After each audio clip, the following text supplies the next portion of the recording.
Is there anybody there? Is there anybody listening? Just not if you can hear me.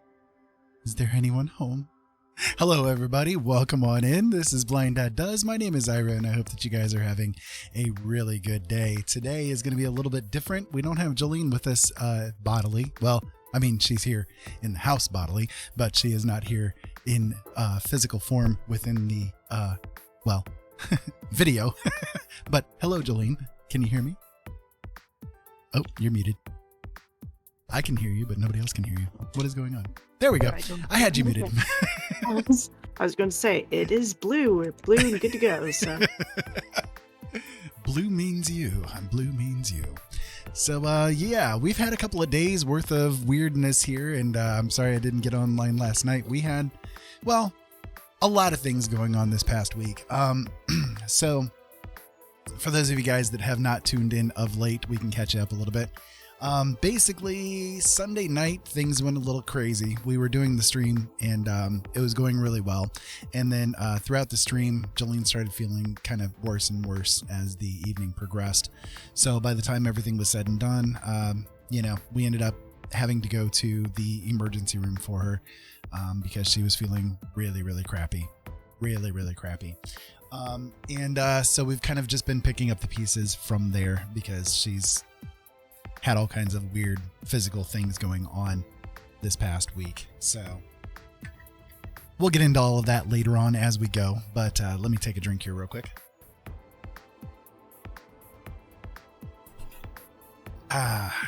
Wonderful tea. Made by my loving wife. So, oh, indeed. So the other day, I was working on a piece, basically put together this little goodie right here for you guys. And I think she turned out okay. I'm kind of trying to relearn faces a little bit. That's been one of my kind of issue points of late, is trying to get faces to work for myself again. Because, well, with my eyes, kind of one of the issues that I end up encountering is I'll wake up and suddenly my eyes have changed from what they were into something different. And so it's a little bit of a pain in the butt sometimes to get things working for me. So like yesterday, one of the issues that I was encountering was just I did not feel like my eyes were going to be able to let me do it very well, So I just real quick, I didn't do it. Yeah. I see that the chat settings are set to slow. Do you want me to turn that off? No, we'll keep slow mode on. That's fine. Okay. It's kind of, it's there. It's just 5 seconds. It's there kind of like to help prevent the whole hate rating thing going on. So I've got in the chat, I've got a new bot that's helping out things. So don't delete poor Siri bot. Don't mod away Siri bot, because that one is kind of helping to make sure we don't get any like hate raid BS going on. Hey, Manda, is it Manda or is it Liam tonight? Who are you? Who are you? But either way, welcome on in. We're just getting ourselves started a little bit. We're a little bit late tonight, but we've had some things going on. So yeah, it's Manda. Okay, well, hey Manda. We were just kind of like discussing some of the weirdness that's been going on this week. On Sunday night when I was doing the stream, Jolene kind of started feeling a little bit worse and worse throughout the evening. And so we ended up having to take her to the emergency room Sunday night. And of course, they didn't do much of anything. That was a very useful trip. So, and then yesterday, I planned on getting on. And then like my eyes, I've been kind of like skirting the line of a high drop going on the past 2 days. And so like today, it feels a little bit more relaxed than it did yesterday. So I'm hoping that it'll handle things okay. But yeah, she's if you want to go ahead and talk, darling, go ahead. She's here, but like she's not planning on really doing anything, so we've just got her video off and she'll just be the voice. I was gonna say I did turn it on for you if you want to turn it on. Oh, did you? Okay. Yeah, I think I will maybe work a little bit, because all it's mostly is just attaching. Technically there's one more thing I have to crochet, but it's mostly attaching. So I might do it. I might not. I'll see how I feel, but Okay, well, I'll turn uh you on then. I There you go. wasn't cramping yesterday. Like yesterday was a break, but today I have been again. So take that as you will. Um I already took some Midol and we'll see how I do. If I don't if I start going downhill though, I'll probably have them turn the camera off so you don't see me just sitting here in agony, but right now I'm okay. I mean, it's not it's not really that bad right now, but I'm It just was it was worse uncomfortable. earlier, but It was worse earlier, yeah, definitely. Yeah, earlier was not fun, but we had some yummy tummy uh chicken noodle soup. Figured it'd be something simple and calming on the guts, not too invasive, and hopefully help to prevent like bloating or anything else to make all the bleeding worse, because it's, bleeding, perioding. I don't know. Because it's a messed up story. Because like we it went is. there.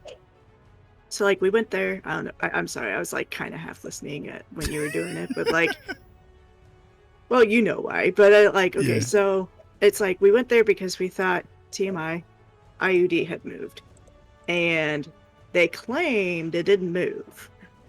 They claimed it was in the right spot it should be. But then I read the notes for it, and it says the body of it is in the cervix, which the only thing in the cervix should be just the string. So it did move. It's not in the right spot. It still technically could work for, to prevent pregnancies, but not for bleeding. But see, the whole point of me having it is for not the pregnancy. So it's like, can we get it moved? Can we do something? Because not only am I bleeding, which is the whole point of me having the Marina, but I'm like cramping. This is like, I'm having not a fun time here, and I'm already on, the blood thinners and everything. So it's like, not only am I bleeding, how long am I going to bleed? Da da da. It's like the point of the whole thing was to stop me from bleeding. And now it's moved and now I'm bleeding again. So now it's, in my mind, defective, I get that it can still Something has work, gone wrong with it. Yeah. right? As a birth control thing, it still works technically, But that's you know, not why it's there. but that's not what I use it for. Yeah, I don't use it, my husband is fixed. I have no worries on that part. It's yeah. So, but I have to wait till the 8th to see my gynecologist. And it's, yeah. I sent a message to her letting her know about everything, but I haven't heard back from her. So I get to wait and we'll see if I bleed out before then. Yes, dear. Right. Okay. Anyways, I yeah. know, I know. I'm not gonna bleed out. I mean, I'm not No, but you're stone gonna feel dripping, miserable. but That's the point. Is like why right, yeah. what can we do to alleviate this situation at least a little bit? Because like you're already feeling crappy from the surgery recovery and everything going on with that, and you know the whole purpose of this thing was to make it so that you would not feel miserable, and now it's Right. forcing your body to feel miserable. And the unfortunate thing too is because it's not in the right place, because it's technically not there and everything, it's like I didn't go to my rehab today because number one, I don't know how I feel. And number two, it's like, should I be exercising with it in the wrong place? I mean, because to me, now that it's moved from its original spot, how easy is it going to be for it to actually lacerate me or to actually Right. do something? Which is what we went to the emergency room for to begin with, because we thought maybe something happened that it ended up lacerating her uterus or something, because she was Right. bleeding pretty heavy and Which started having really bad abdominal pains. which I find it hilarious too, because while there the ER person was all like, "Oh yeah, the IUD can move, but that's rare." And then I make a message in the heart groups to kind of get their input on things, both from because I'm in a female only heart group, and then and a few others, that aren't just strictly female, but I posted in this female only one so that I could get perspective on both female perspective of the whole situation as well as heart wise. I let the cardiologist know, do you think I should be pushing this more? I mean, And so, like, the ER guy said, oh, yeah, it can move, but it's kind of rare. And yet, I already found like 3 other people in this heart group who are like, yeah, it's moved on us, it's slipped on us, and blah, blah, blah. So it's like, it's rare, but I've already found 3 people. So, Right. Within one little group. Yeah, within one little group. Yeah. One little very limited group, you know? Of an already limited group to the point of, we all share that we've had open heart surgery. So it's like, we're a very specific set of people and we're on birth control. We're not including all females. We're just a specific section of females. So So it's really concerning. You know what I mean? It's really concerning. And it's like, well, hey, beauty. Hi, hey, beauty. How you doing? We're just lamenting the healthcare system here. If you want to join in with us, kind of like basic rundown type of a thing. Sunday night, I know I sent you messages and you were sending me messages. Basically, the main reason why we took Jolene into the emergency room was because she started bleeding really bad and had really bad abdominal pains going on. So my first thought was, okay, well, you have the IUD, the Marina IUD, and I know sometimes if it like slips, if it lacerates, if it punctures, all that kind of stuff, this stuff that you've got going on would be symptoms of that. Like if you've got free flowing blood that goes into your organs, it causes a lot of pain. Like she's experienced that before with, she had a liver biopsy before her surgery, and the free flowing blood from it, like, was touching on the external, the outer spots of the organs that are there. And like the intensity of the pain that she was going through from it was just crazy, So it's like, okay, is that what is happening here? Because you're just having this pain and it's getting worse and worse. Like we didn't even know if she'd be able to drive to be able to get us to the hospital, So what really sucked, like my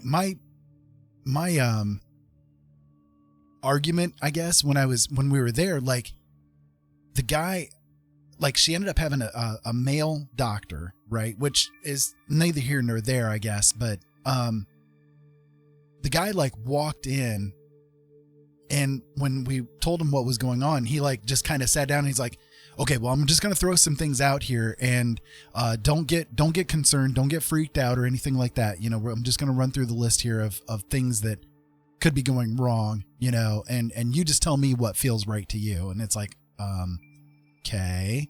So he like started throwing these things out, and, so then they did like the pelvic exam on her. And again, we're probably going to get a little TMI for all of this, but they did the pelvic exam and, like they had like the male doctor, male nurse, like no female input into this. Right. And it's like, okay, I'm not arguing about like male doctors and male nurses. Right. But it's like, we're in for specifically a female problem. Can we maybe even get somebody who's got the same parts to give like some kind of opinion in this, like it'd be nice to have like a feminine perspective on this to say, yeah, this doesn't sound like it's something right. You know what I mean? But the doctor was like, really, I don't know. It was like, he was very dismissive of the concerns that we had going on. And like, so when we got we're big about like checking our own records. You know what I mean? Like Jolene is obsessive about checking like, okay, here's my blood work. I'm going to look and see exactly what levels they are. Here's what this level means, on and on and on. And like going through like all of the CT scan that they did and everything like that. Well, he said that the Marina had not moved. Right.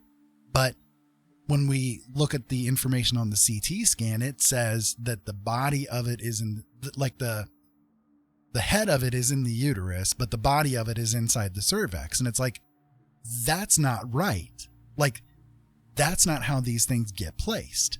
It should not be sticking out of the bottom of the cervix. It should not be in the body of the cervix, right? The only thing that should be coming through there is the strings. So like literally dismissing what we're saying, like okay, this is causing problems here, right? And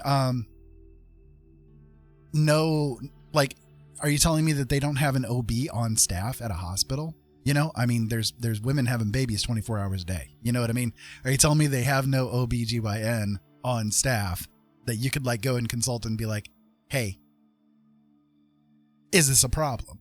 You know what I mean? It's like, I don't know. It's like he said, oh, everything is fine, you know, and then we look at it and and the CT scan like has an alert on it saying it's over here. You know what I mean? Like, and then you look up all of the info about this specific type of IUD and like where it should be placed, what it should be doing and all this. And it's like, all of them say, okay, if the body of it is in the cervix, it has moved, you know, it has migrated. And so like it's ever since then, I mean, ever since that night, she's been having, you know, more and more pain and feeling nasty and just, you know, it's crazy.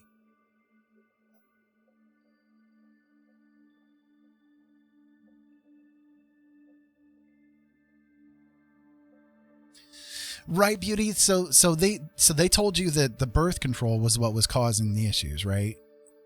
Can I ask you, I know this is probably personal information, and if you don't want to reveal it like online or whatever, if you want to just like put it in Discord or something like that to us, how old are you? I'm curious, like, because I know technically you're probably a little bit on the older side, right? Because I know some of the story of your life, right? But it's like, I've always thought, like, ever since meeting you, I swear to Bob, you're like 23 years old.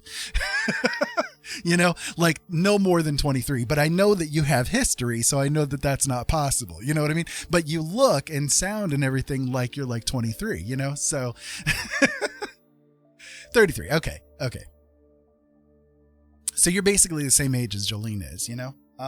Because she's 32. So yeah, it's like the healthcare system is just, it's so fricked, you know, it's like, and we're not even getting into the mental stuff. This is just the physical stuff. Even mental stuff is even worse, you know, mental stuff goes down even a bigger trail of despair and lament, man. I'm telling you.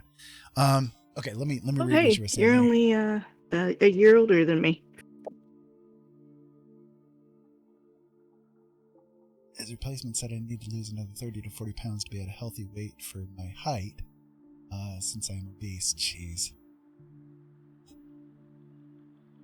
Yeah, I mean, like the way that you come across with yourself, you know, the youthful bounce that you have, I guess you could say, is you know, early 20s. But like I said, I know you have history, you know what I mean? So I knew that couldn't be right. But it's like the mind is like, no, she's only like 23 or 24, maybe, you know? So I get told I'm younger than myself all the time too. So,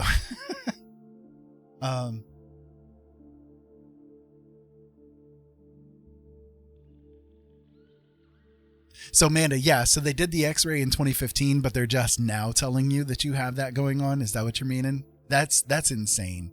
Like, that's insane. That you shouldn't have had to sit around for 6 years waiting for somebody to tell you that, oh, by the way, we saw something on your X-ray. Why didn't you tell me this before? You know, they saw nothing. Sheesh. So they missed it then. Jeez. That's crazy. Fox and Bull, hey guys, welcome on in. How you guys doing? Are you enjoying your dinner? That stuff looked really good and I'm really hungry. We've been craving steak since your video yesterday. Yes. Absolutely. You must mail us those steaks. Then they will maybe repeat tests. Jeez. Where's the mermaid butt? Yeah, the mermaid butt got deleted. I moved into a different version of it, but I like how this is coming out though. I really do. I'm enjoying how this perspective and everything, you know, is, and I love the hair. Like I can show you a bit of a closer version. Where is it? There you go. I love how the hair is coming out. Like, Curly hair. This is the first time I've tried to do curly hair in this kind of an aspect. So I think that it's turning out pretty good, though. I'm enjoying the process of it. That's good, Amanda. Yeah, that's good. I'm glad to hear that. My tailbone is like, oh God, it is in so much pain. Spending so much time on hospital chairs over the past month has just been an absolute killer for my arthritis. It is like just sitting here in the chair. It's not too bad, but if I move, it's going to hurt. And it's like, butt pain, nothing worse. Oh, you made Beauty's day. Oh, well, good. Just stating facts. Just stating facts. Glad I could make you smile, though. So we've been, Fox and Bull, we've been kind of discussing a little bit of like our lamenting over the American healthcare. We can kind of go through things a little bit. We were kind of discussing what happened. So basically Sunday night when we had to take Jolene into the emergency room, we did it because she started really bleeding heavy and was having some severe abdominal pain. Like, to put things into perspective, yeah, the American nightmare, right? Exactly. See, Amanda, if I like, okay, for those of you guys not aware, Amanda is my niece, Chastity. She's one of my nieces, one of many nieces, but it's probably my favorite niece. Anyway, so if I did not have awareness, like bodily physical awareness of your age, I would actually think that you were a lot younger too. So don't tell Chris, right? But see, you're the artiste, and I have an association with the artistic side, you see. So I love Chris for different reasons. My usual stream tags aren't there. Are they not? Okay.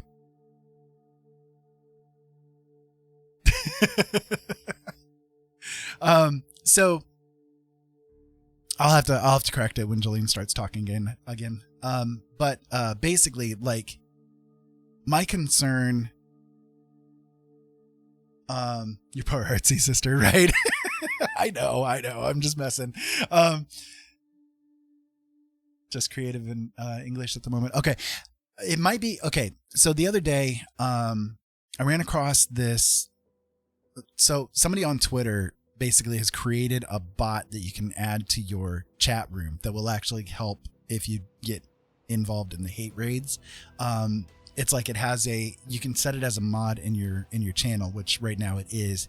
And if you do that, it has like a running list of all of the known like hoss bots and stuff. So if one of those comes into your room and follows you, it will like automatically do a ban on that person when they follow, or on that bot when they follow. So it might be something with that is like when I started the stream, like it might have deleted those tags, and so I just didn't put them back in.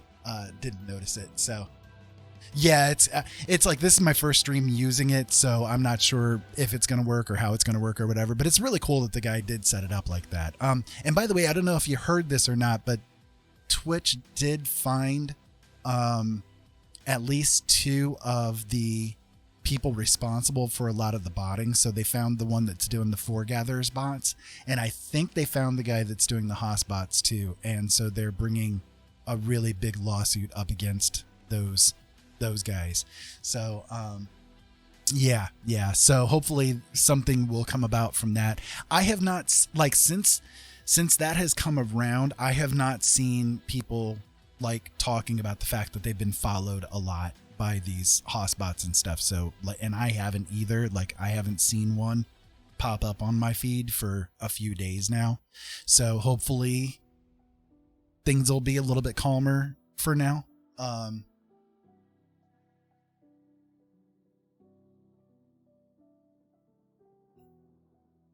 Hey Tyson, how you doing? Welcome on in. So the Hotspots, they're part of these whole hate raid things. They have been going through and following people that have their tags being a certain way, and they're kind of like. So if you like were to click on the bot's name and go to their profile, they have extensions that have been attached to their profiles that then put an IP sniffing kind of a thing onto your computer, so that they can try to dox you, basically, is one part of it. But they also have been getting used as the hate raid bots that come in. So like, if you have them following you, you're kind of like more at risk of having those hate rigs tagging you down the line. There were over the weekend, there were just an absolute gobsmack worth of those bots that were hitting everybody. I think one streamer that I was visiting had, within 1 minute of time, over 20 of them come in and slam down on them on the follows. So they had to like really frantically ban them and everything like that. And it was like happening all night long with a bunch of streamers. They were just, 10, 20 of them at a time coming in and doing it. So hopefully now that Twitch has run across the people that like they've tracked them down, hopefully now that they've run across those people, that kind of stuff will ease up, and we'll see something different. But I don't know. It's a little weird. I'm lucky in the fact that I have not been hate rated. I know that I'm kind of one of those people that's at risk for it because I'm kind of triple danged. I'm LGBT, I'm disabled, and I'm Native American. So I'm like part of the 3 different marginalized groups. But the ones that they've been targeting the most are people that have their tags as Black or as LGBT. So, and it's kind of like been the smaller streamers that have been getting it the worst. So it's a bit of a mess, but hopefully things will slow down. I'm not too worried about them like finding me. The main thing that they've been doing, like, there's like a safety element that you guys need to do, for now, at least until things, either the dust settles or Twitch does something different. Basically what is being recommended is that you, when you're offline, when you're not doing the streaming, put your chat into emote only mode and sub only mode, because what these people have been doing with these bots is they've been going to people's channels, dropping in a whole bunch of like just nasty racist and all kinds of BS going on in your chat. Then they will screenshot the chat and they will send it in as a report to Twitch, basically saying, hey, look, this person's here. They've got nothing but racial hatred and everything going on in their chat room. And then you get banned because according to Twitch's terms of service, you are in control of what happens in your chat room. So what they've been doing is, like, now that people have become more aware of them and they've been banning them while they're live, what they're doing is they're going into people's chat rooms while they're offline and doing the same thing. So, they're dropping all this racist stuff when you're offline in your chat, and then sending it in as a report, of racial bigotry and blah, blah, blah over to Twitch. And then by the time that it's all said and done, you're like, oh, great, I just got banned literally for these bots coming in and pulling this stuff, So, right. Yeah, that's not a bad way to go either. So it's like just one way or the other, if you put it into emotes only, that's helpful, because you likely aren't going to see many emotes that are racial based and all that kind of stuff, So, yeah, it's not a bad idea to do. So I've been doing that over the past week or so. And then, a couple of days ago, I ran across, there's on Twitter, there's a guy that's been putting together a bot that is called a Siri bot. It's SERY _bot. If you don't mind typing that in for me, Jolene, that'd be appreciated. What was it? It's do at SERY _bot.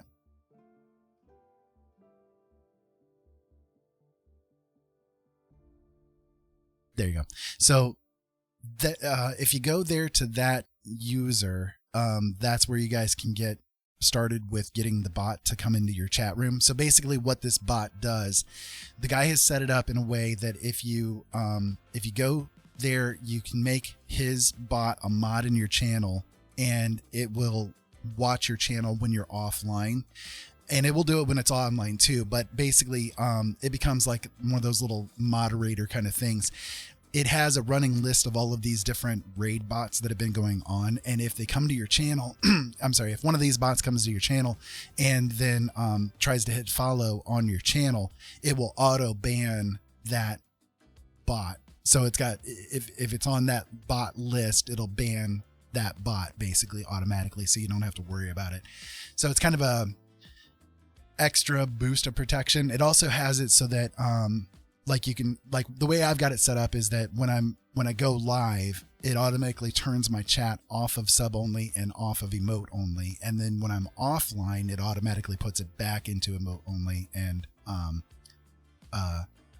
sub only for chat. So it's like, I don't have to worry about it. It's handling it for me. So yeah, if you, the way that you want to do it is you want to make them a mod in the channel before you go and have them join the channel, because Twitch like is having problems with validating and all that kind of stuff. So, it's kind of like a back end way that you can do it to get the mod status to work for that particular bot. But it's kind of like it's an anti-bot bot. It's kind of what it comes down to.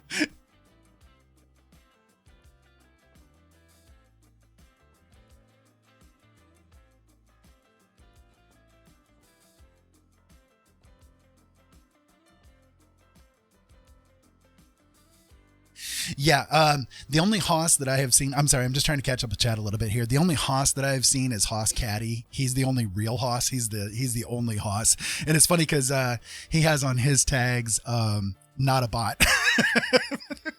So, but he's a good guy. He's a really good guy. We go and raid him once in a while, and he's a lot of fun. So yeah, Beauty, it might be a good idea. I mean, if nothing else, it's helpful, you know, and if it only handles like part of it, that's great. You know, whatever we as streamers can do to help ourselves until Twitch gets their head out of their butts and tries to figure out what they're going to do with this whole situation. You know, it's kind of unfortunate that we have to handle things ourselves, you know, but it's what we have to do. So whatever you have to do to make sure you're protected, it's worthwhile doing. So just a couple of things I've run across basically that might be of help for people, you know? So like I was saying earlier, one of the things that we've been going through this week is the stuff with Jolene and her physical issues going on. And the thing that annoyed me on Sunday night when we went to the emergency room was that, like the doctor that came in to see us was really dismissive about things, right? But up to you, Ray. Okay, well, Beauty, be safe. Belial, be safe too. Much love to you guys, and I hope that everything goes well for you guys. Thank you for being here, at least for a few minutes.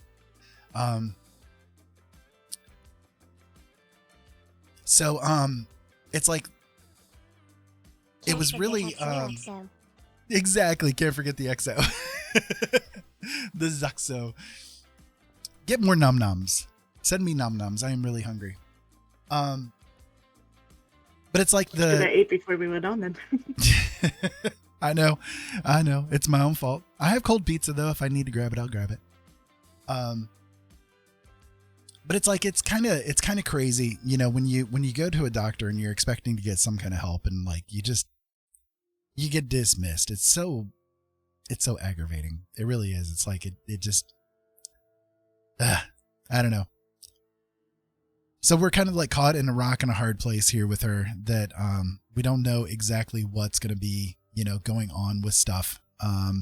She's feeling like crap again today, you know, and has been, unfortunately. So I don't know. We'll see what goes on as time passes on, but she's still feeling pretty cruddy, you know, and I hate it when she's feeling cruddy. I just want to like reach into her bod and be like, why won't you work right? You know, but I know she feels much the same way about me. You have returned. So in other news too, let me let you guys know this. In other news too, I have prints available now. I think from what I can gather, they're going to be okay. Like it's going to be okay prints. Right now I'm doing it through Streamlabs. If you guys hit that link right there, you guys can go and check out the merchandise that I have. But the only merchandise I have is literally just the prints. Most of them right now are set to be available as 12 by 16s. There's a couple of them that are 8 by 10s. And unfortunately for the limitations of technology as things stand right now, that's like the size limits that I could do with a couple of the particular images, but I'm going to work to like get those changed, get those better, bigger, but I'm not sure how long that's going to take. So bear with me, please be patient. But I've got, I think 20 different prints available there right now. And I'm going to be adding more in the next couple of days. But frankly, when I was doing it today, I got really tired and I had to pass out. So my day started off with CVS. Let's see how much he blames me for this, any of this. CVS calling me at 8 o'clock this morning. And it was the automated message saying, we have a prescription ready for refill for Ira. And I'm like, okay. Press 1 to refill the prescription. Okay. So I pressed 1. Ira, we will call you back later today. And then hung up. And I'm like, literally, this thing trolled me, called me at 8 o'clock in the morning, waking me up after like a few hours worth of sleep and trolling me, basically calling up to say, hey, by the way, we're going to call you later today. Screw you too, man. What the hell? What the crap is this? So, yeah, I was a little pissed. And it's like, unfortunately with my body, the way that it works, once I wake up, I'm awake, right? Like no matter how much sleep I get, I'm pretty much awake. It's very difficult for me to fall back asleep. So that's what happened. I could not go back to sleep. So I woke up and I'm like, what is this sunlight crap? Nobody should tolerate this. This is wrong. No human being should ever have to deal with this sunlight. Like this sunlight's for the birds. Give me my bats. I want my bats back, man. So, right. No medication. That was my sleep. Exactly. Here's your prescription. Ira. It was like, when they do the automated messages, if you guys have a weird name, do they always like really screw it up too? Cause they're always like, you know, it's like, what the hell kind of name is that? Right. I'm not. Jolene, do you get the Jolene? I mean, to be honest, they've never called me. I've always just gotten the texts, but I've gotten calls for Ollie for their prescriptions, and it comes out sounding normal. Doesn't. Surprising. It does, but their name is a little more common, yeah. A little more common, yeah.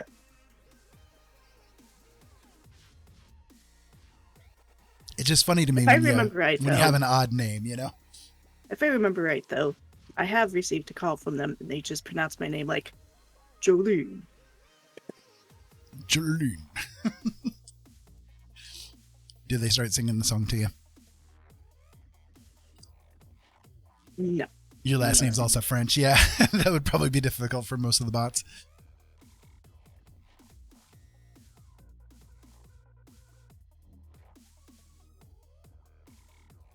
They're tryhards. They're tryhards. So yeah, that was like the start of my day. So I figured, okay, well, I'm gonna see what I can do since I'm awake and it's daytime. I'm gonna make some calls, see what I can do as far as prints goes.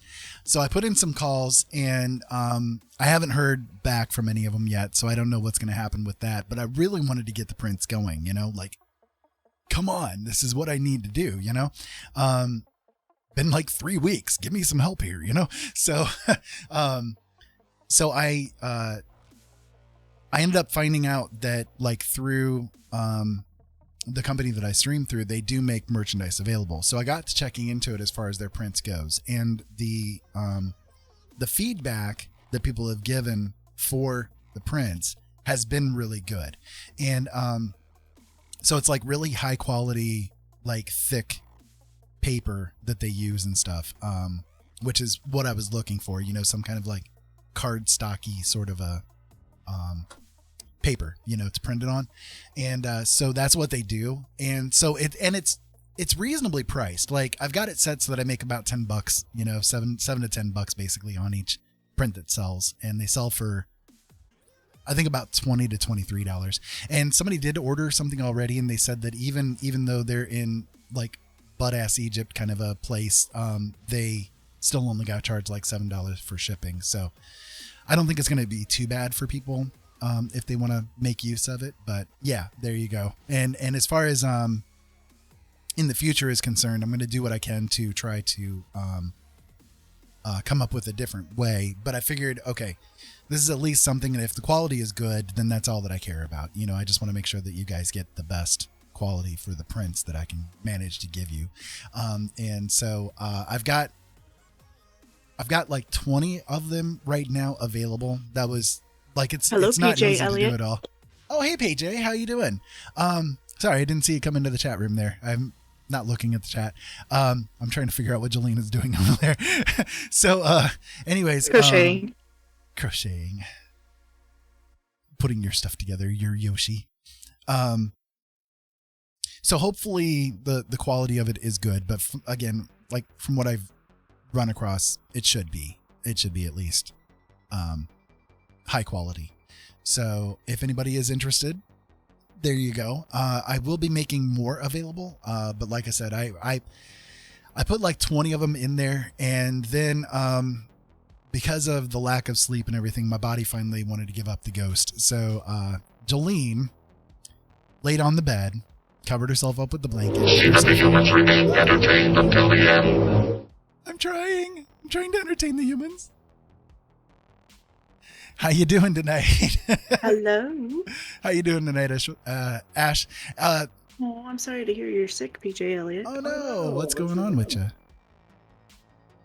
You're gonna lurk? No, you can't lurk. You have to be here and interactive. Enjoy your lurk. So, Jolene decided to lay down, and like I said, I was so exhausted. I'm just like, oh God, I can't even go on anymore. Doing these prints is like draining me and all that kind of stuff. Cause it's like, because of my eyes, it's hard for me to do like really focused activities on the computer for a while without taking like a decent break, and like when I woke up today again, I'm kind of like fighting off one of the high drops that I get in my eyes. And, I don't want to get that because, oh God, it is so painful. Attention all personnel. Welcome new recruits to the land of the future. All recruits report to orientation, that is all. Amanda, thank you for the sub. You're awesome. You're freaking awesome. You know that, right? So I laid down in the bed, and I just wanted to cuddle with her for a moment. And then like I rolled over because my back was hurting a little bit in the position that I was in. And then she, knowing what she does, she put her arms around me and she made me fall asleep. Like this nap was all her fault. So I ended up sleeping for another like couple of hours, and yeah, it's all her fault.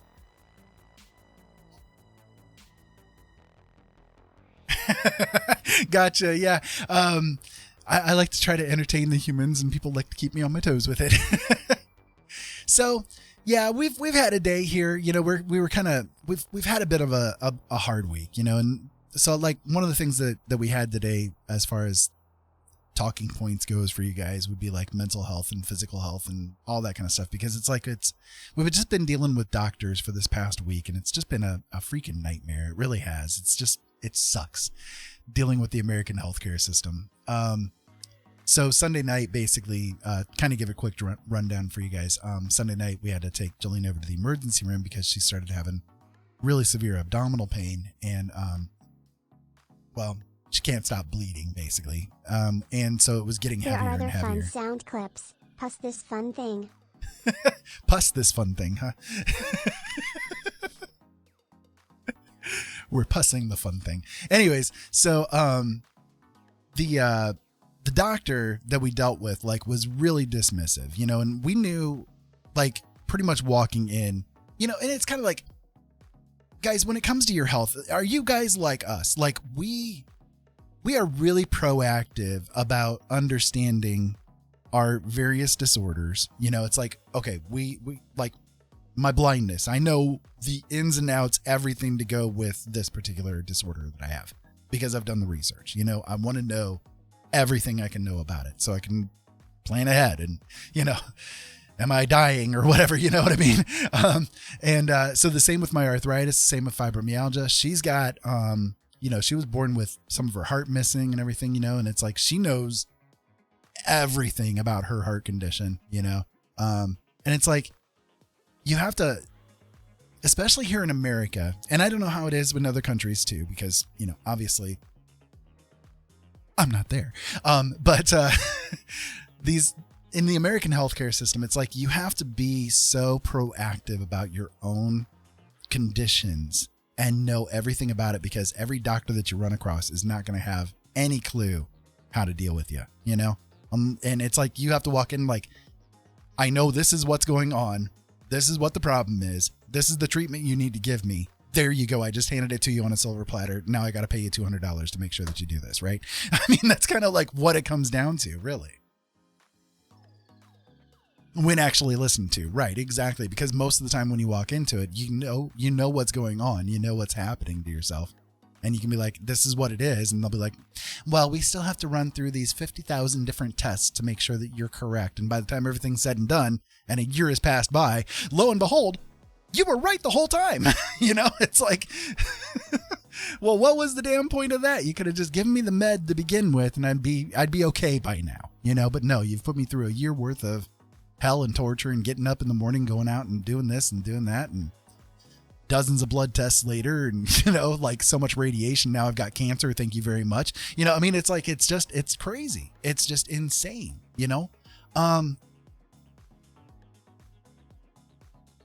So like Sunday when we went in there, this doctor was so damn dismissive about everything, you know, like, and he walked in and he's like, first thing he says is, I'm going to be honest with you guys. I don't have a clue what to do with you here. Oh, well, that's reassuring. Thanks, you know. Hey, Artful, how you doing? Well, come on in. We're just bitching about the healthcare system here in America. Back at the grind again. Exactly. I was going to get on last night. I ended up not being able to. My eye, my right eye. Okay. So like with my disorder, some of the things that I go through is like, I go through this thing called a high drop. Basically fluid from inside the eye will seep out through the, scars that are on the eyes, and it'll cause a blister to happen. And basically when that blister happens, it feels like you have a stone in your eye for hours. It sucks. So I've been kind of like verging on one happening for the past 2 days. And so I've been kind of like trying to give it a little bit of relaxation, you know, so I don't have, that happen basically. So, but yeah, it's like this doctor that we dealt with on Sunday for Jolene just did not reassure us at all that they were going to do anything for her. And we were right. By the time everything was said and done, we were there for hours and walked out with literally nothing happening. He told us everything was okay. And then we look at the CT scan ourselves and see that everything is not okay, you know? Okay, great. Thanks. You know, that was a big help. Wonderful. So yeah, it's like, we've dealt with so much over the past few weeks when it comes to doctors and hospitals and mental health and physical health and everything. It's just been a nightmare. It's one thing after the other, you know? And it's kind of that way sometimes. You'll have like these cascading sort of things that happen. And you feel like you're on this like cycle that just won't end, you know? So Jolene is still feeling like crud today, you know, and she wasn't even sure that she was going to get on tonight, and then decided, all right, well, fine, I'll do it, you know? So, so she's putting together Give me Yoshi a distraction. tonight. Yeah, give you a distraction from it. So she's putting together Yoshi tonight, and I'm working on this mermaid naga thing that I started a couple of nights ago, and I'm pretty complete with it. I'm just kind of like doing a couple of little touch-up things just to make sure that that it has the clarity that it needs. And also, for those of you guys just tuning in, I finally have prints available. Oh my God, yes. After dealing with different companies for over a month now, I'm finally making prints available. So, which feels good. You know, it's like I'm glad that I can finally get them out because I know a lot of people have been asking about them and stuff. So it feels kind of nice to have that done. And just earlier, we're gonna tomorrow, if we can get on, the next time I stream, basically, we're gonna put together a 300 follower stream because I have now officially hit 300 followers, which is really, oh my God, so cool. Like, I did not expect to hit 300 this soon. Like, I just started 2 months ago, you know, and I did not expect that I would hit 300 so soon. So I've got to try to figure out what am I going to do for a celebration kind of a thing. I don't know. I have no clue what to do. Maybe if you guys have ideas, you can throw them out to me.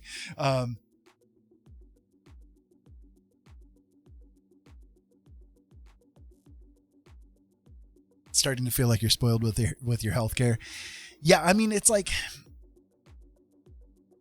everybody always touts the American healthcare system as being the end all be all, you know, and it's like, I mean, if maybe from an outsider's perspective, like if you're not involved in needing help on a continuing basis, I could maybe see why it would be that way for you, you know, but like for people like us that are having to use the healthcare system so frequently, we see the problems that are going on with it, you know?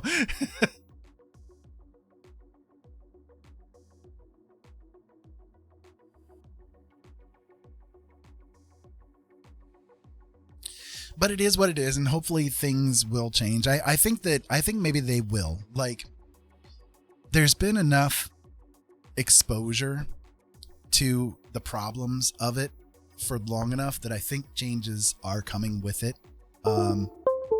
Whether or not it's anytime soon, I don't know, but hopefully. Sorry about the noise there. My tablet decided to try to disconnect itself from the USB. So, my fault. My fault entirely.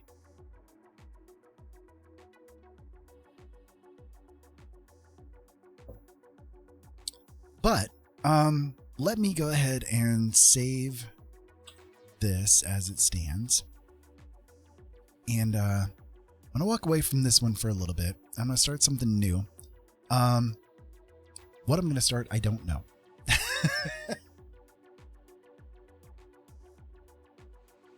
I do think I'm going to try to like work up another like face of some kind though, just to get a little bit more practice. So we'll see what occurs with that. How's that sound to y'all? I have lost my stylus. It's not a good thing. There we go. Now I got it.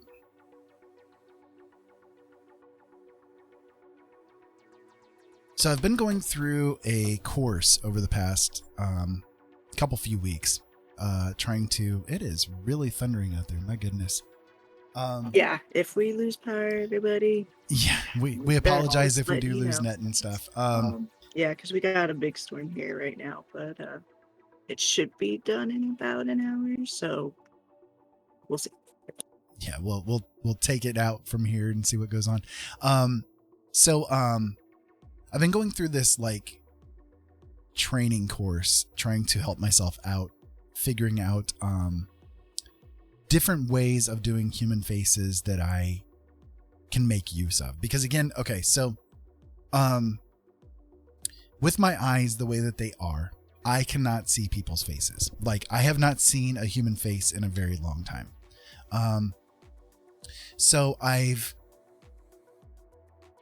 got to go through different things to help myself like reacclimate myself to faces. It's a little weird, right? I know it sounds a little strange to talk about, you know, but it's unfortunately one of the issues with the disorder that I have, you know. Should recreate my galaxy-haired girl. That could be interesting.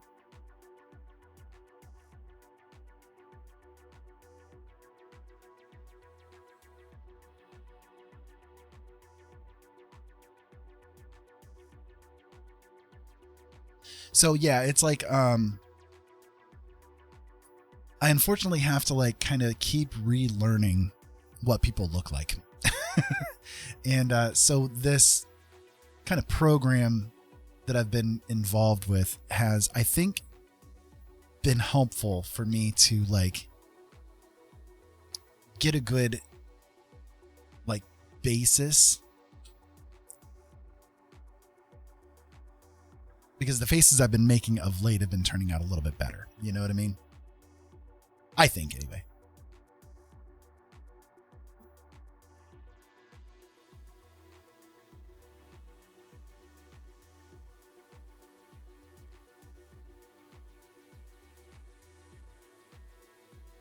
Amanda dropped her Instagram link and then said she tagged you. Ooh, okay. Which, by the way, Artful, if you're still here, or anyone else, feel free to drop your links too for anybody else. Please do. Same we love with looking you. at people's art.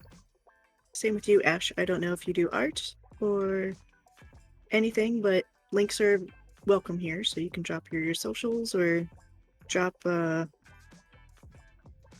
picture, a link to your current creation, whatever. Yeah, we love looking at people's art. So we will look and ogle and fall in love.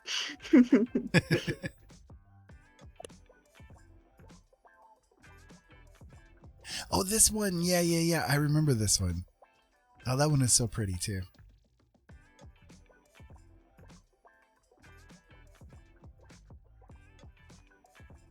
I love that one.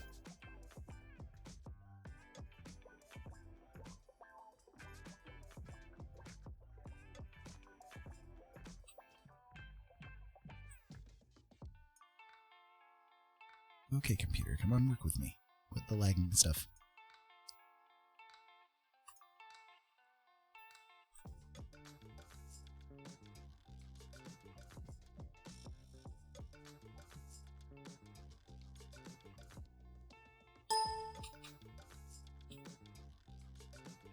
It's all full of noises today.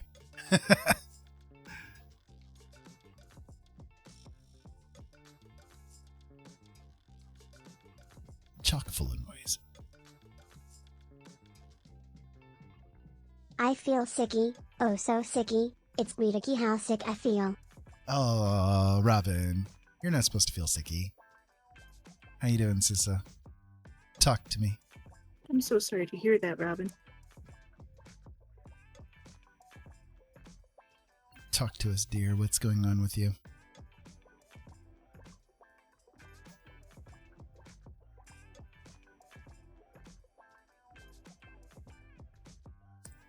We too have been lamenting the healthcare system here. You went to the ER? Okay, so what's going on?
Oxygen was dropping to 81 there, but they said no COVID, no pneumonia, most likely bronchitis or upper respiratory, probably from all the Canada smoke. Oh,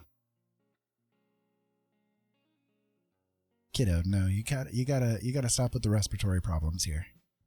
I know, you got a respiratory disorder, but you gotta stop with the respiratory problems. That's a no. That's a bad Robin. It's a bad Robin. Exasperating it, yeah.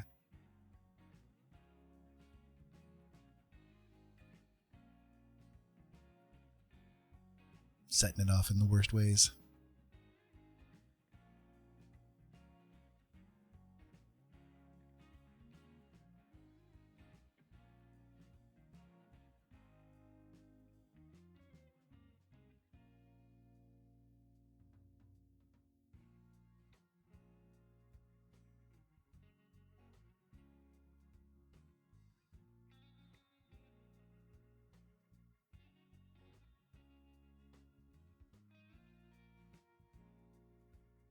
Now little Layla's sick too. Aww.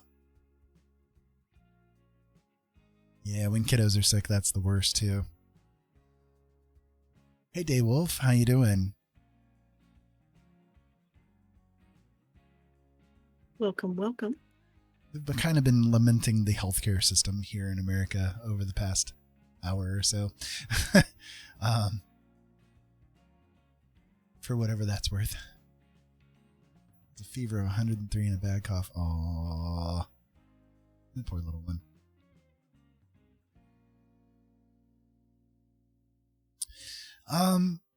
We're getting by. We're getting by. That's probably about the best way we can put it. Jolene has been dealing with a lot since Sunday. Kind of feeling worse and worse. And I'm alive. I've been having some issues too, but we're getting through it. Or trying to anyways, as best as we can. I got up far too early today because CVS decided to call me to tell me that they're going to call me later. Like, it's ridiculous. Like, okay, so seriously, like this, I got a phone call at like 8 o'clock this morning telling me that there's a prescription that needs to be refilled. And so please press the button, right? So I pressed the Hi, button. Haas. Welcome. Hey, And then Haas. before you get too far, hun, Daywolf, just so you know, if you are an artist of any sort, if you want to, links are welcome in our chat. So you Yeah. can drop a link to any social media or a picture of any recent stuff you have. We welcome Absolutely. everybody's art. So just We'd throwing that love to out see there. it. I don't We'd know if love you to see do it. art or not. I'm just dropping it out there. How are you today, Haas? And how's your little one? Because I know your little one's Yeah, been sick. he was a little sick too.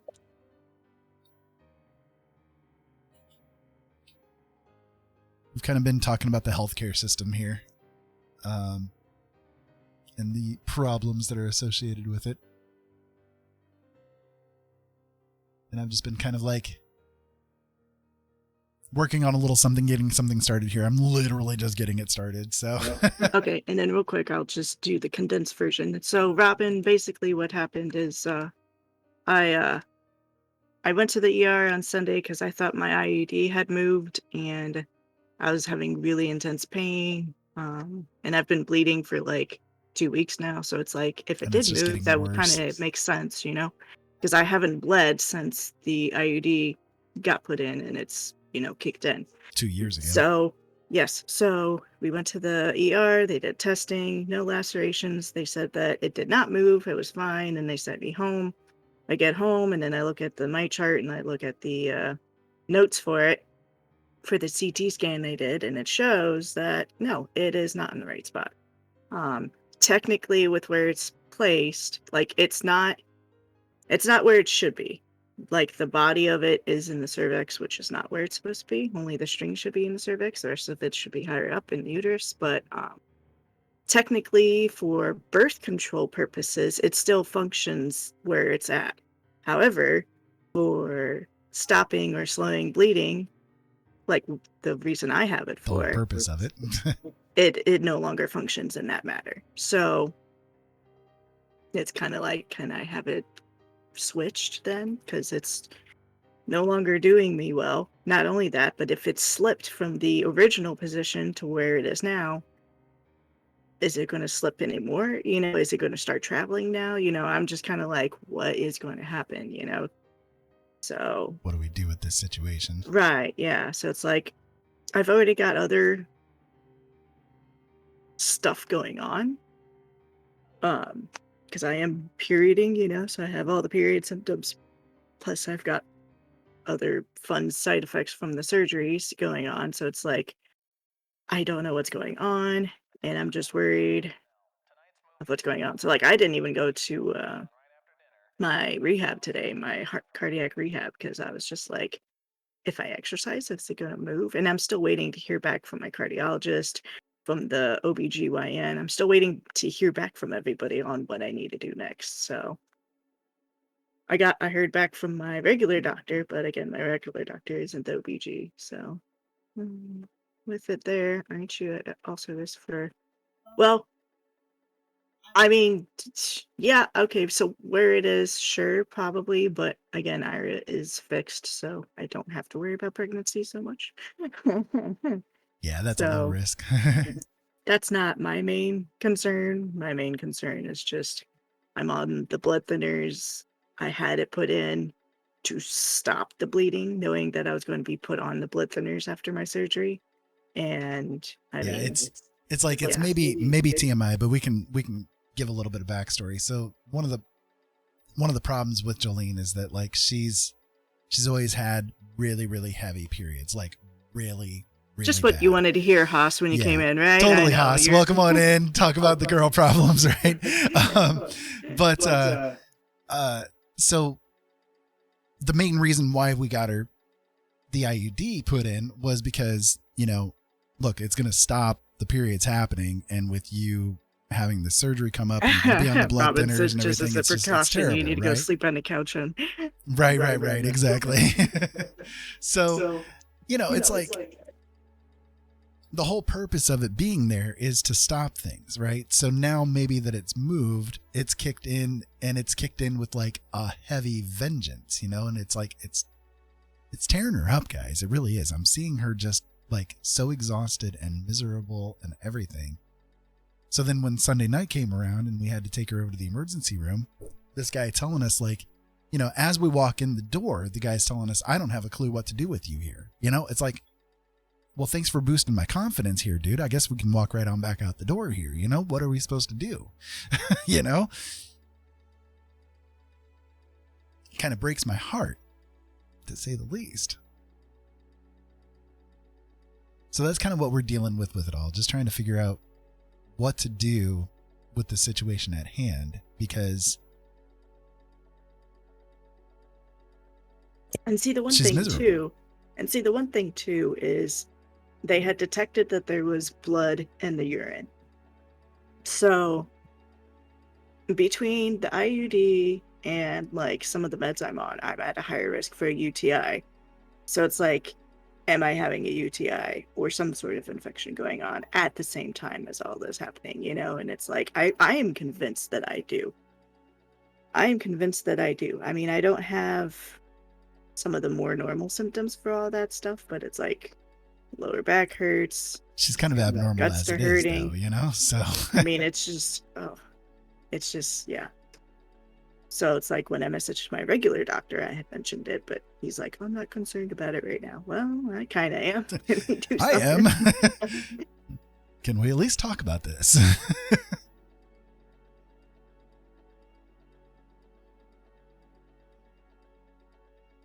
So it's kind of one of those things where again, with the healthcare system, you've got to be damn proactive for your own health, you know? Like what else can you do? What else are you supposed to do?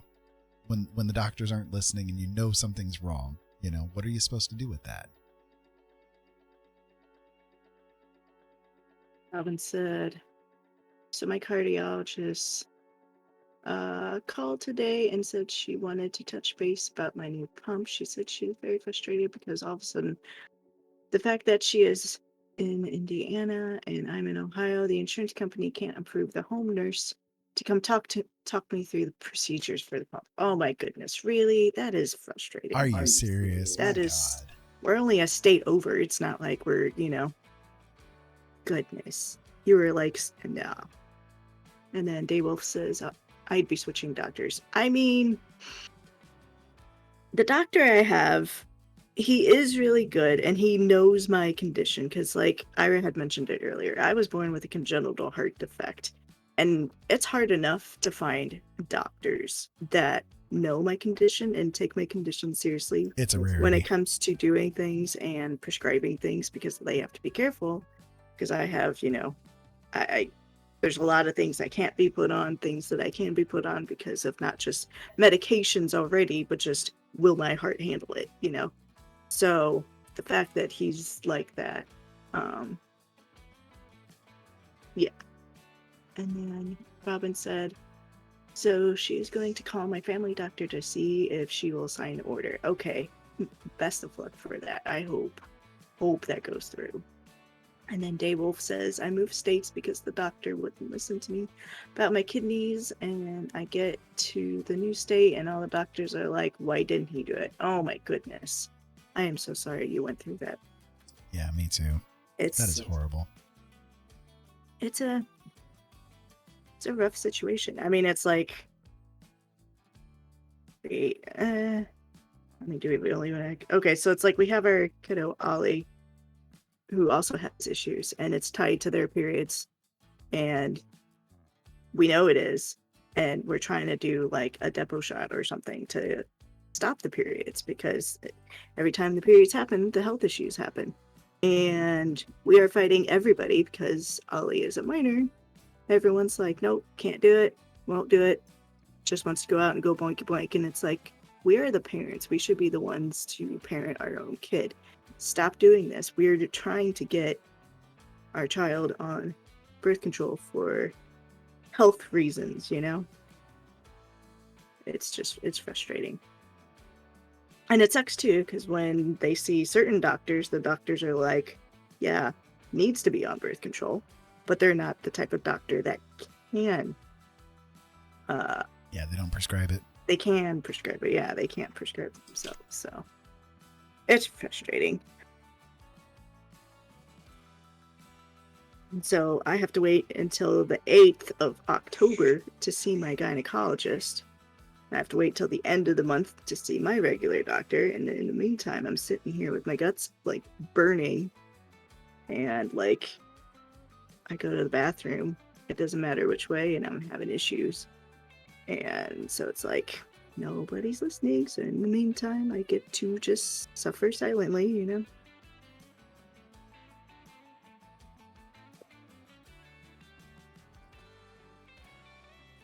Because again, I think I have an infection, but I don't know. I'm willing to admit I'm wrong, but at the same time, because it's like the feelings I'm feeling is not like a normal cramp feeling to me. So, but how Right, can I Robin, describe exactly. that? There's literally 1 or 2 doctors per state that treats my condition. So I feel you. Oh my goodness, yeah. I mean, for my heart condition, there is literally in the whole state of Indiana, there's only 2 doctors, 2 cardiologists, I should say, 2 cardiologists that are certified to take care of someone with a congenital defect. Okay. There's only 2 doctors, 2 cardiologists out of the entire state of Indiana that are accredited adult congenital heart defect doctors. There's a bunch that are for children, and that's what happens in most states. Most people see pediatric cardiologists their whole entire life because there's not enough adult congenital heart defect doctors um, in the states. There's a lot for children, but there's like none for adults, and it makes no sense because it's like we grow up, we kind of need to see furtherance. So, and both the doctors are at the same. Both the cardiologists in Indiana are at the same like location. Yeah, the Like the same one facility. is the superior guy to the other one. So, and I do obviously have the one. I have the newer one, the younger one. So, but yeah, there's only 2. So if I don't like him, I gotta hope I like his boss, because if not, I'm gonna have to travel to get the care that I want. So, but so far he's been really good. So I have no complaints so far, thankfully. And then Robin says, there's only 150,000. Am I reading that right? Yeah. 150,000 people in the US with your condition. Yeah, that's why our medication is so expensive. I know, and that's just That alone is and so see, wrong. that's and see, I have the opposite issue. So like congenital heart defects people, congenital heart disease people, we have a hard time finding doctors because there's like no doctors around for us when we're adults. So there's none, da da da da da da da. But right now, you can go on Google and look. The most common type of birth defect in the world is heart defects, heart disease, congenital heart disease, congenital heart defects. The most common birth defect in the world. And yet, there's like very little help. There's very little support, and there's so little doctors for us when we're older to help us out. So it is stupid. So it's like you have the one end of the spectrum, and I have the other, where it's like there's plenty of us around, but we still don't have the accurate help we need, you know? And then you have the opposite of there's few of you, so it's even harder to find doctors because it is just plain hard to begin with. And yet, I mean, it's frustrating. Before my doctor moved to Fort Wayne, I had to travel to Chicago to see a doctor. If they approve the implant pump, I would have to have had to go to Michigan to get it and to fill it monthly. Oh my goodness. That is, oh my goodness.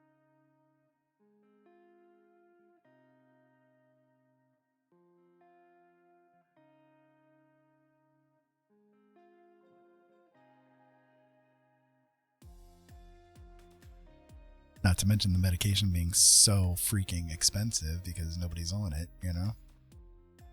It's like you're paying for the research.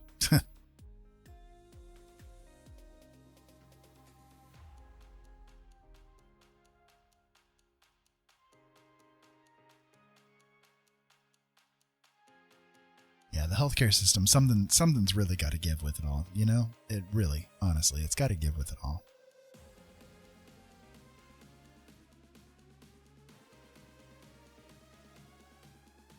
I think I made this ear a little too big.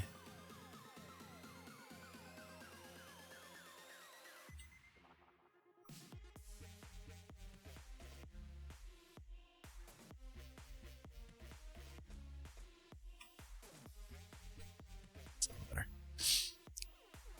I'll change it in post.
Okay, so Robin continued on and said, but FDA wouldn't approve it because there's not enough of us for it to be financially feasible. So stupid. And if one more nurse tries to tell me PAH is no big deal because millions of people have high blood pressure and may go full demon. I don't have high blood pressure. Oh, right? Yeah. It's like one of the conditions that Ollie has is the POTS. And there's a lot of doctors that don't consider it a real condition. So it's hard for people who have POTS to get it diagnosed. Can I ask what you are making, Julian? Yeah, I'm crocheting a Yoshi doll. Here, if you want to make me big, I can show what he looks like so far. I am crocheting a Yoshi doll, and I can show off other things I've crocheted if you would like to see. He's up here.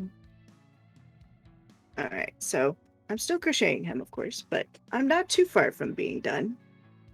He's a little spread eagle, but I'll get him a little closed, but currently doing part of the mouth. But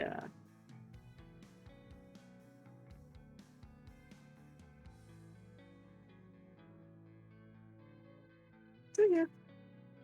Crocheting a Yoshi. I still have like the shell to put on. And then I'm finishing part of his mouth. And then I'll be adding like more of a pronounced cheeks for him. Because he's got the big old white cheeks, so yep. And then I can show you too some of my other projects I've made. Right here. A bat I've made. I made him 2 Halloweens ago. And he has bendable wings.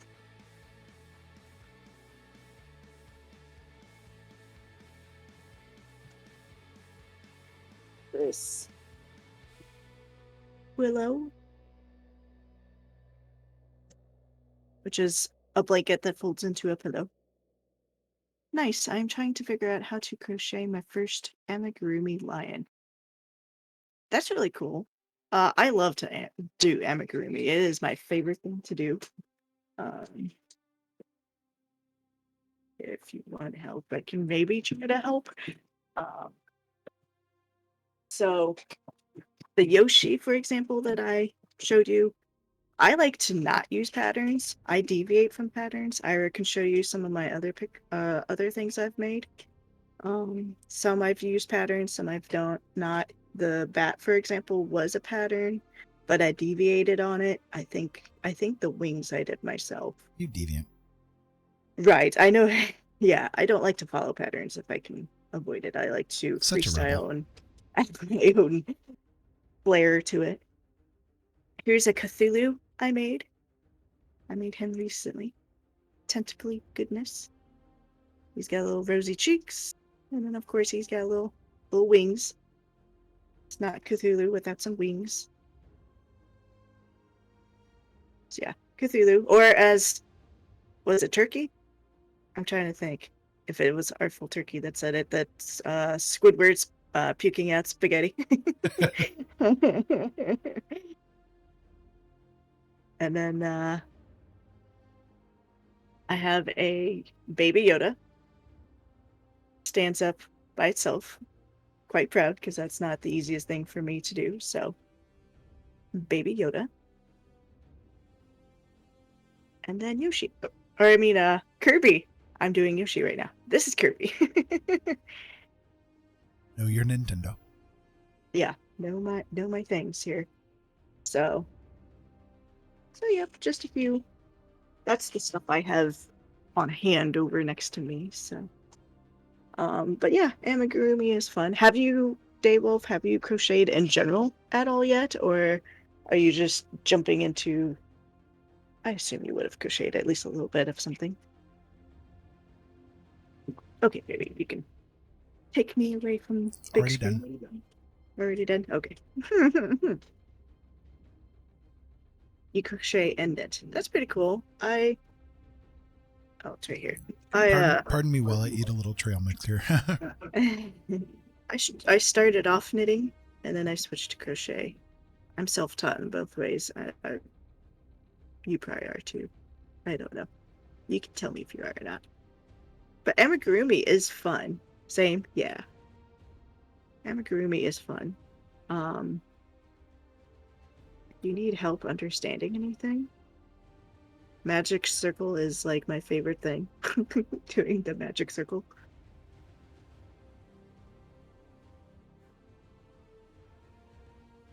And then since you crochet, self-taught and YouTube videos, right? Yeah. And then when it comes to crocheting, do you know how to do the like if both rows are the same and they're like, I only know the single crochet version. If you have like 2 rows, like your first 2 rows of whatever you're crocheting, this is flat, so not amigurumi, but like if it's like just single crochets, do you know how to do the chainless, foundationless start of a crochet? I recently discovered it the other day, and I love it, and that's what I did for both of these 2 white pieces. I tried it for those 2, and it works great. It's like the greatest thing ever to me because I hate doing the foundation chain of both knitting and crocheting.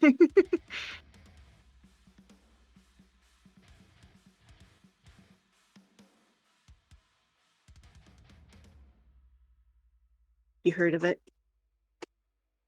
Yeah. So if you do a project that needs the same, it's useful. There's others, like not just single crochet. You can't figure it out. If you want me to teach you, I can maybe try to teach, but I don't have a good camera to show because I don't have an up-down angle cam. I don't have a top-down is what I'm trying to say, top-down camera. It is something we need to get so that you all can watch me crochet as Watch your opposed to magic fingers. as opposed to seeing that I'm doing something and not know what I'm doing. So one of the things amigurumi that she's made. Oh. Or yeah, go ahead, and then I can answer what Robin said. Sure.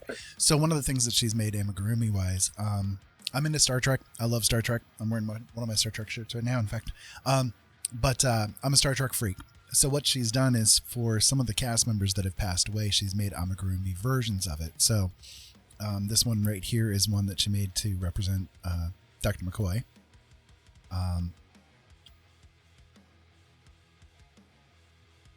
She needs to make me more.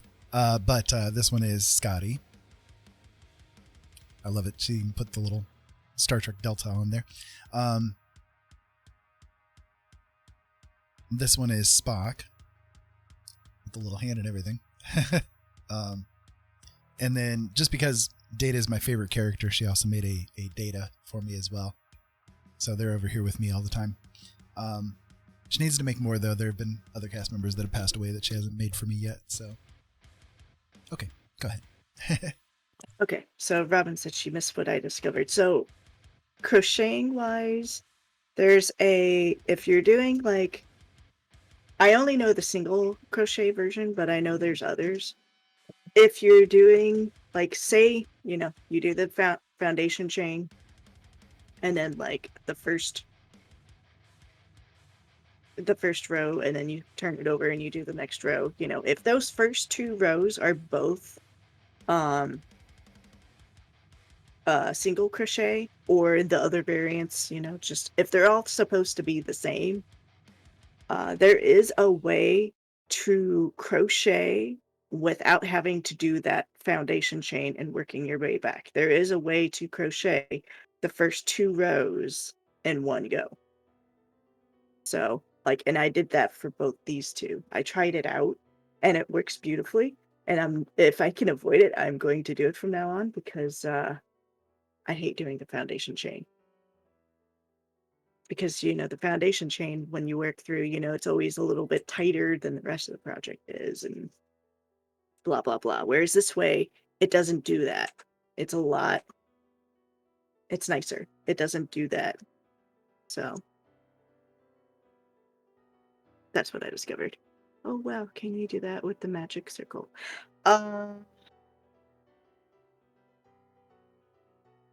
No, I don't think so.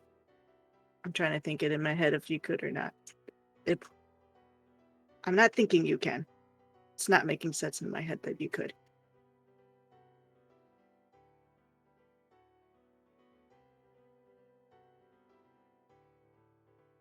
I can attempt it in a second here.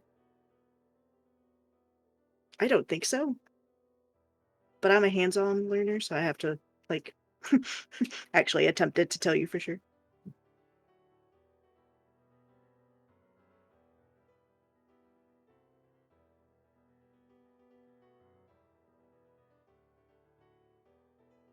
Do you have issues doing the magic circle, Robin?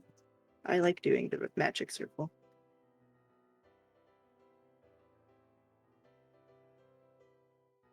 Or do you just hate doing the first? Well, still, it would save that one end being too tight in the end at the end of the project. Gotcha.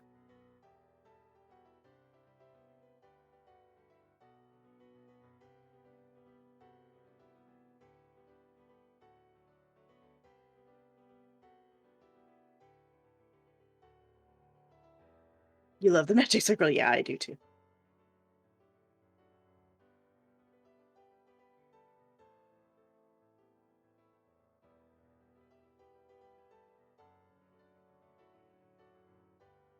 And there's people like me who have never crocheted a thing in my life, and I'm like, magic circle, wondrous things. I have no freaking clue what you people are talking about.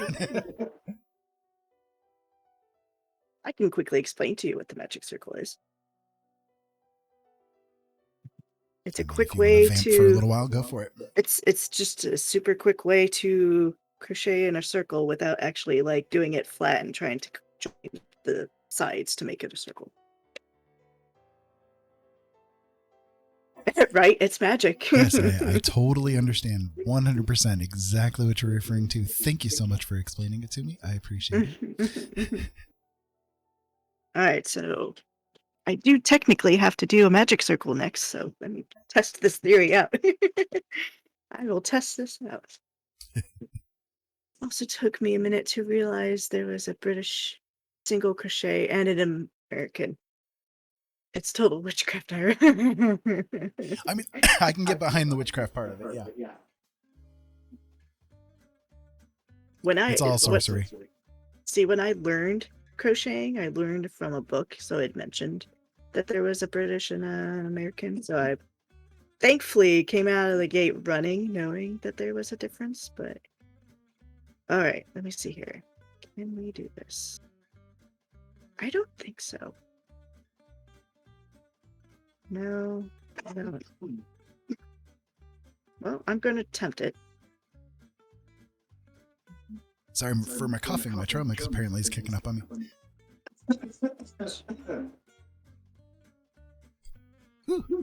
I don't think so, because usually the second row when you... Jeff!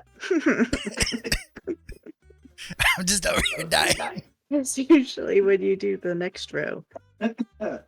Do you need some water? Oh my god, honey, do you need some water? I have my tea. My brother said it's all girl craft until he found out my dad did it. Oh my goodness. That's funny. There's not very many guy crafters out there, but... So for those of you guys not aware, Robin is my sister, and our dad he was a drinker, really heavy drinker for a long time, and when he quit drinking, he needed to do something with his hands, so he educated himself on how to do crochet. So he ended up crocheting just absolute tons of like blankets and stuff like that for people to take and use and all that kind of stuff. He was really, really good at it. So that was actually kind of my first introduction to crocheted things, and I thought it was really cool, the things that he could make out of it.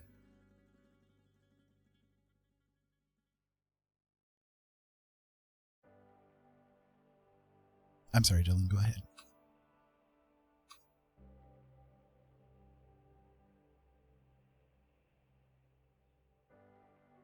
You say that once I get like all fingered up with Of the course. string and everything, the yarn, Of whatever. course, because I am so helpful. Whatever that this way. medium is that I'm working with. Because I am so helpful that way. It's Robin all about how I said, love you. Robin said, I taught myself watching my mom, who would never teach me because I am too stupid to learn. Aww. Robin said, back in the 70s, there was a football player who crocheted. That's pretty cool. And then Amanda says, Mom tried to teach me for 30 years. I was so happy with that chain. No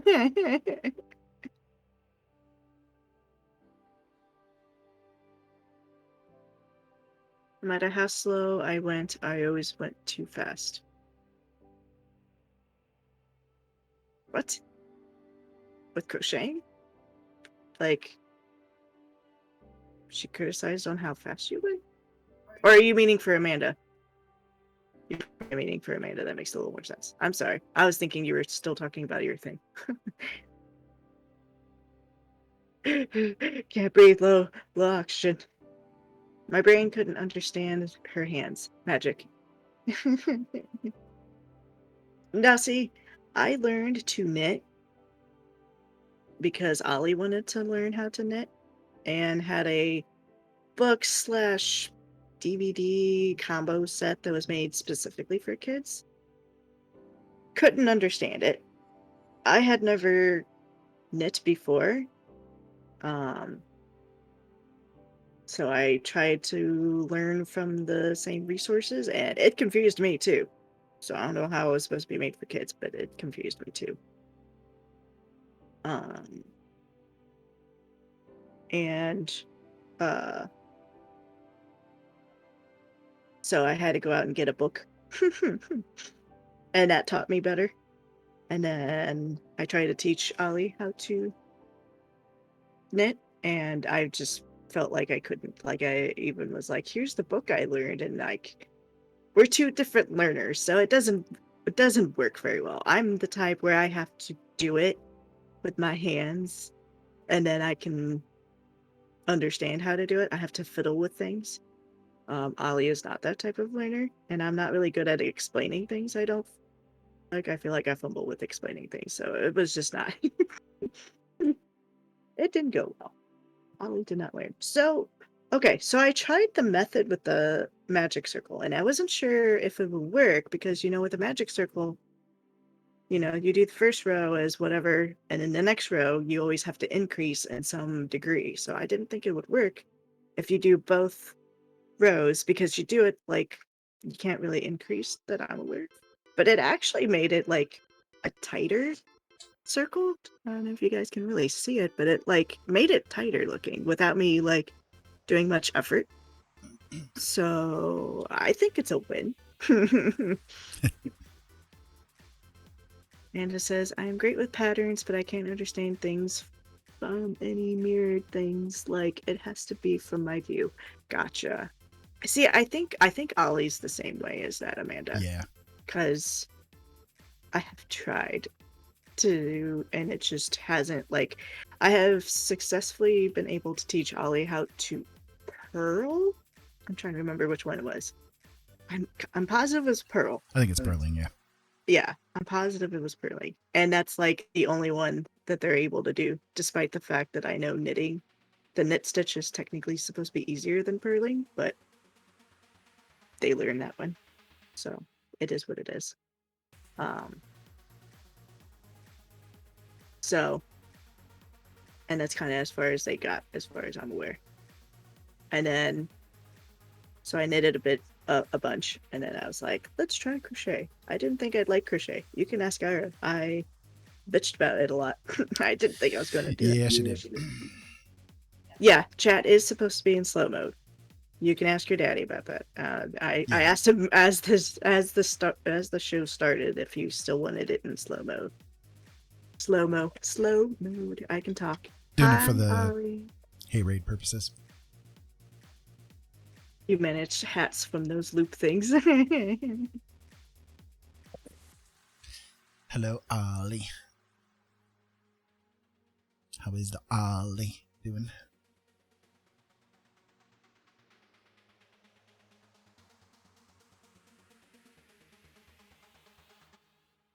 Robin said, but it's just the same except for one's in the front of the stable needle and the other is behind the stable needle. Yeah, I know. I just failed. She's a big fail. I was telling them how I failed at properly teaching you, Ali, on how to knit. That I only was able to teach you how to do the one stitch, which I think is the purl, right? I think that's the one I was able to. Because we're both different learners. and it's hard for me to figure it out. Knit and purl. Knit and purl. Yeah, Robin asked, hey, Ali, were your ears burning, right? Were they burning? Were you like the heathens they're talking about to me? Pearl is behind. Yeah, I know which one Pearl is. Like, I know the difference. I just can't remember which one I successfully was able to teach Ali, because that was like years ago. Many years ago. And I'm just here making crap art, so. Oh, will you hush? Yep. You are not. We all need to.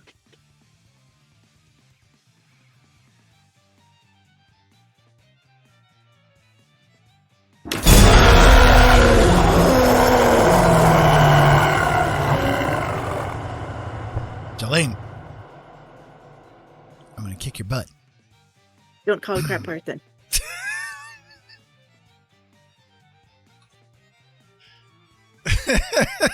Right?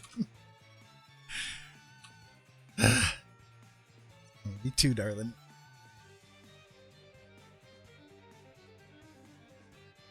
And if you are mean to me. She's mean. She watched Cruella today, so she's got Cruella on her mind. She's gonna be Cruella to me.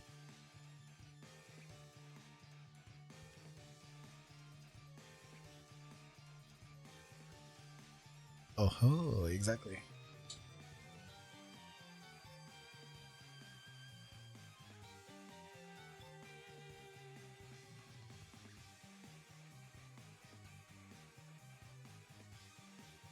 Oh, Amanda redeemed you specific color. Oh no. Said orange would look great with the purple and turquoise. Orange. Ooh. Ooh. Orange, huh? I'll try to figure out a place to put the orange, yeah. I'll work it.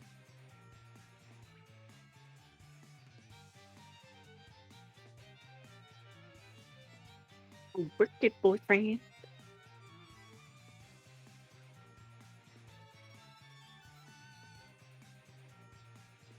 I'm working.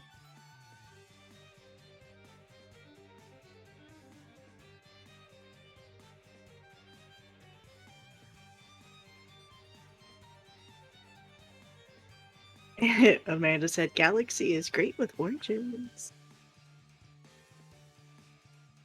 Indeed.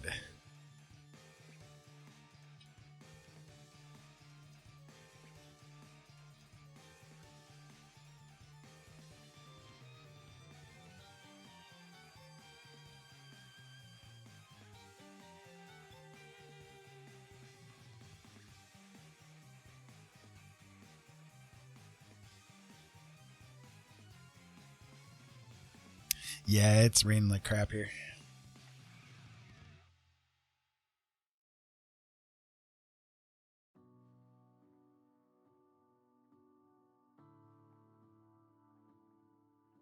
Going off the rails in this crazy rain. Sorry, no one should ever hear that.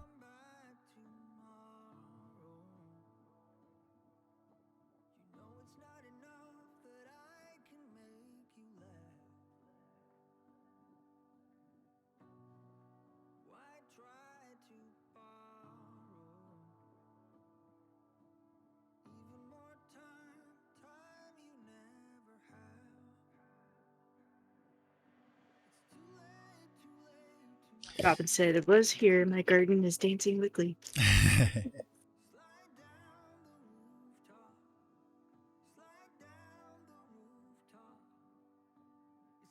So the orange on these lips is kind of nice.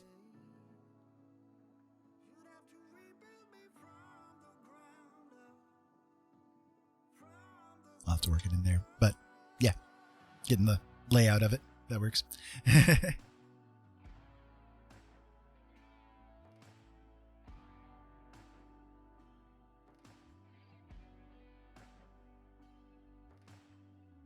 So what did everyone have for dinner today?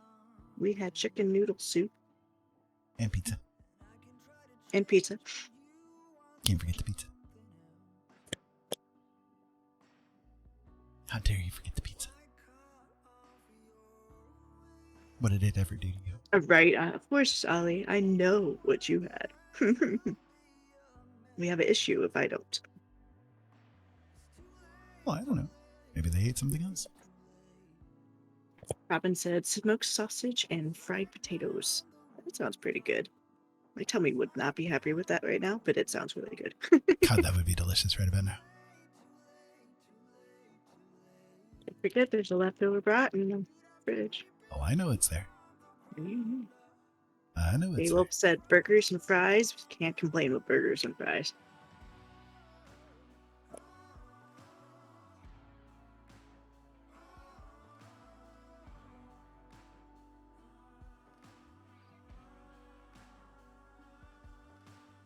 Burgers and fries are always appropriate. Ooh, Amanda said Taco Bell. Lazy night. Definitely won't regret it later. Right?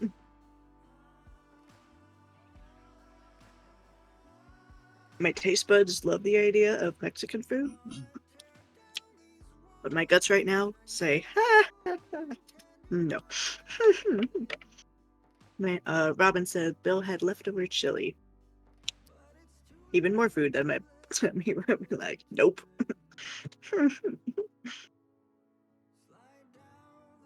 I would Oh, you were totally in take all of that stuff. You what? I would totally take all of that stuff. Right?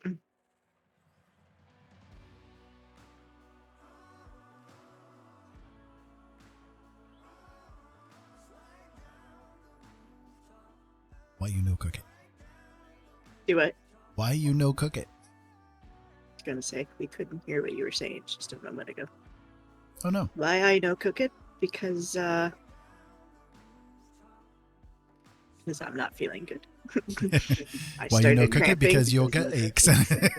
Because I started cramping while cooking, and I had asked Ollie what sounded good. They said chicken noodle, and I was like, you know what? That sounds really good. That sounds like something that would be nice and gentle for my poor little tummy. And Sounds glorious right about now. So that's what I made. You weren't awake to put your 2 cents in. Yeah, because you made me nap. Yeah, well, that's fine. That was No, your it's fault, not. Mine. It You is laid not down fine. next to me. You laid down next to me, and you were like, "I'm not going to nap." And I'm like, "Okay." And then you fell asleep so quick Because you cuddled into me, because knowing you what it's just- going to do to me. Knowing what it's going to do to me. You hear this shit, Ollie? Do you believe this? Do you believe this? Yeah, he napped again. Because he was technically awake this morning. He was awake since 8 o'clock. And then around 1, he lay down and took a nap. Yeah, I was awake at 8 o'clock because of Dern Karn Sarnin frickin' CVS. Like, okay. I'm going through it again, doing it again, because this really ticks me off. Like, by the way, I have a new channel redemption. It is Ira rants for a minute on a topic of your choice. So anyways. I told him he needs to put in one for opposite. Need to, like, pay paint splats so that he shuts up or changes topic. Yep. So CVS calls me at 8 o'clock this morning, right? My phone is loud. It has a little chicken weird song on it. So it wakes me up. It's very jarring. And I know, my own fault. So I answer the phone, and it's the automated voice thing, going, "We have a prescription refill that needs approval for IBA."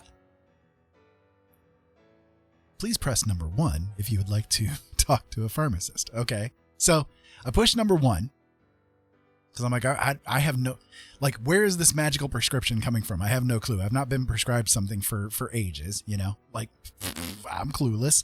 So then when I push number 1, it's like, we will call you later today. And then hung up. And I'm like, so literally this thing trolled me, calling me at 8 o'clock in the morning, waking me up after only a couple hours worth of sleep to tell me, hey, by the way, we're going to call you later on today. The frick? Are you serious? Why didn't you just wait until later on in the day to call me? Oh no, Robin, I'm sorry to hear that. Robin said, I went to art, but they gave me steroids and a breathing treatment. I'm shaking too bad. Oh, I am so sorry to hear that. And then yeah, doing your little stabby would not be a great idea when your hands are too shaky. That would not be good. And then please avoid bleeding out on me, please. Amanda jumped on your mentioning of things and already paid the redeemed rant for 1 minute about a topic, and they said turkeys. All right, give me 1 minute. So Artful Turkey, if you're in the chat still, this might be your time to shine, or maybe not.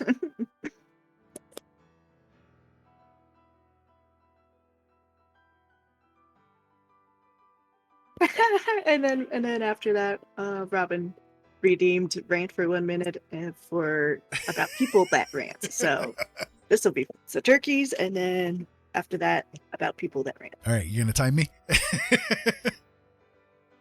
Sure. Give me a hot minute here. Yeah, I'll give you a minute. I'll give you a minute to give me a minute. I will get my. Where is it? Yeah, right here. Get my. All right. Tell me when you're ready. All right, I'm all set. Okay. Ready? Oh, Cryptdragon appears from Valhalla. Hey, Crypt. Hello. How you doing? Welcome back from Valhalla. How was your trip? So Ira has has a new thing you can redeem and make him rant about something. So he's got to do one about turkeys and one about just people that rant. So he is about to do that. All right. Tell me when you're ready. All right. All set. 3, 2, 1. Go. So seriously, the thing that aggravates me about turkeys is that they are super freaking dangerous. Everybody thinks, oh, hey, that turkey's really cute, right? It's adorable. Hey, let's go visit the turkeys and all that kind of stuff. But do you know, if you aggravate a turkey in the wrong kind of way, it will kill you. Like literally, it will kill you. It has a big freaking talon on the bottom of its claws that like will rip right into you, shred you open, and you'll bleed out to death, right? I had a turkey attack me once, and I'm lucky to have survived my encounter with this wild turkey. Like, you know, people talk about wild turkey, right? The great drink. Yeah, right. But anyways, so wild turkeys, like, they are super feral, super ferocious. And this turkey came out of nowhere. I was minding my own business, sitting at the edge of the woods, and this turkey out of nowhere comes at me and like flipping his wings all over the place. I'm like a little kid. I'm scared. I'm terrified. And this turkey comes running up on me, and he jumps up in the air and he like slams into my chest and knocks me over. Done. So that's my problem with turkeys. Do it. I'm sorry. So that's my problem with turkeys. Okay. That's why I love eating turkeys at this point in time. Hi, you Crypt. How are you this evening? How you doing? Hope today, you're Crypt? having a good day. And then Robin said, wait, gobble again. All right. And then tell me when you're ready to rant about people that rant. All right. Ready. 3, 2, 1, go. So that Ira guy, when he starts in on a rant, he will go on forever and ever and ever and like not stop. You can like, it's lucky that he has a 1 minute thing on him to like stop him ranting, because when he gets onto a tirade, I'm telling you, it can go on for hours. Like he did a talk radio show, and this is what he did for a living, ranting at people for hours. And you know, it's really aggravating to hear somebody ranting into your ear all the time. Like it gets really disturbing and really disgusting. Like, you know, like, can you not have a bright spark for yourself once in a while? Like maybe a cheerful freaking moment for the people once in a great while? No, all you're going to do is just sit there and rant about one thing after the other after the other. I mean, people tune in to talk radio all the time to listen to exactly that. And then they wonder why they have so many problems, why they have so many mental problems, and they get upset and everything like that, because they're sitting there constantly feeding themselves with this negativity and this horror show that is the American public, right? It's like, it's just crazy. So ranting about people, people that rant and all that kind of stuff. It's so disturbing. Why do people do that all the time? Why do they do that to themselves? It's terrible. Done. There you go.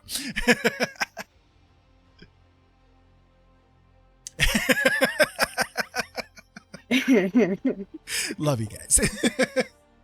Yeah, there's lightning and thunder where we're at too. Yeah, so if we do lose power or we lose connection, we apologize. But we do live in a rural community, so like when the cow down the road farts, we kind of like lose control. We don't have much of a choice.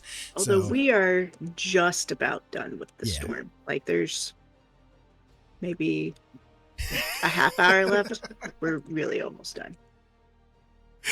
We're just insulted.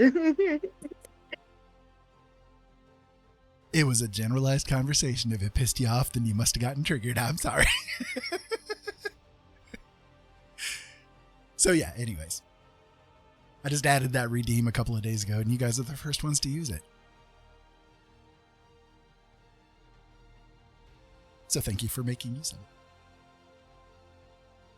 So I'm trying to work this picture. I'm trying to get like a little bit of a touch, of difference into it. And I think so far it's coming out okay. Like I'm still kind of in the beginning stages of it, trying to get everything done, but I don't think it's too bad so far. They're puddled because of the thunder. Aw. Yeah, it's animals. They go through so much. Like our Elliot is like totally freaked out by storms. He really is. He hates them. So I definitely get that. Eva, not so much. She is not really too much bothered by storms, at least from what we can tell. But she is also like partially deaf too, so I think that might be part of the reason. So I don't know. Benefit of having her be a little deaf, I guess.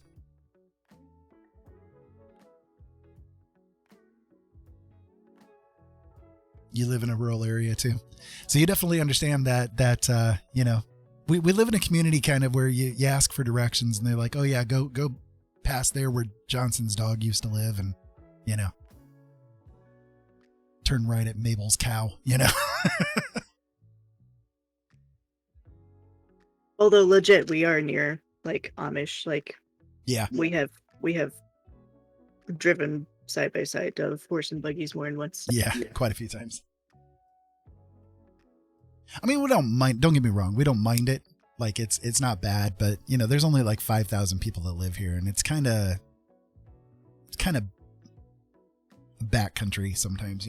Like not to get on, I love living here. well, not to get too bad of a topic, but like this town used to be a sundown town, and so like there's still some carryover from that here and there. We had I don't see that at all.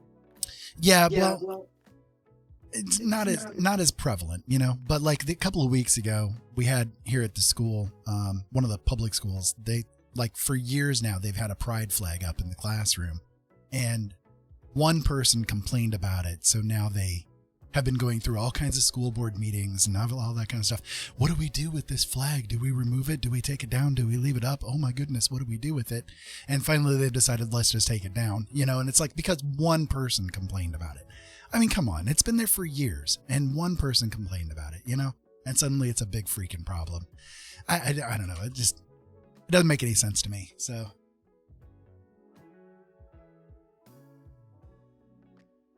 horses poop at your gas stations. Yeah. It was kind of funny. I used to work at a Meijer. For those of you guys not aware of what Meijer is, it's kind of like a regional grocery chain that's in the area here. It's not too bad. Like they have pretty decent prices and stuff, but it's kind of comparable to Walmart in the way that they, have like pretty much everything that you could need is there. So the one that I worked at though, was very rural. Like it was so rural that it was the first place within miles to be built. Like otherwise it's just cornfields everywhere, and it's built up now, but like Oh, you're also for in years Indiana, it was there. correct? Yeah, we're in Indiana. Yep.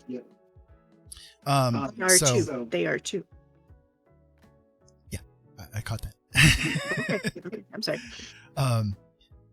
So when they built it, again, like there's a big Amish community that's around our area here. So they put together like horse parking areas for it. So one of my jobs was to go and muck out the horse parking because I worked third shift. So of course I got that lovely cleanup duty. It's kind of weird because like, is it just me or like compared to, this is going to get really weird, right? But compared to other animals, horse dung does not smell as bad. Like it's not like, okay, it's still crap, right? It's still crap. But like comparatively, it's not as bad as like cow and definitely not as bad as pig. You can tell we live rural. We're talking about animal dung here. I'm sorry, guys, but you know, you logs in, you get what you pay for, right? So the pee, yes, is very nasty, right? But the dung is not too bad. Like I have smelled all kinds of animal poos, you know, like one of my things I talked about this probably, I think the last show or one of the shows here previously, but like I got arrested one time in my life, right? One time in my life, I got arrested and it was when I was a kid and it was because this freaking guy that I was with stuck a candy bar in my pocket and I didn't realize it. So of course, because it was in my possession, I'm the one that gets busted with it and gets thrown in solitary for the night. But anyways, my community service that I had to do for that little shoplifting thing was I had to go clean out the llama pens, and theirs, whew, nasty, nasty. Those are nasty little buggers. But horse isn't too bad. Cow, yeah, it's gross, but it's not nearly as bad as pig. Pig is, oh God, it is so nasty. We used to live pretty close to Grable. We're kind of like opposite side of Grable at this point in time, like opposite side of Fort Wayne, from where Grable is. But yeah, I've been to Grable quite a few times.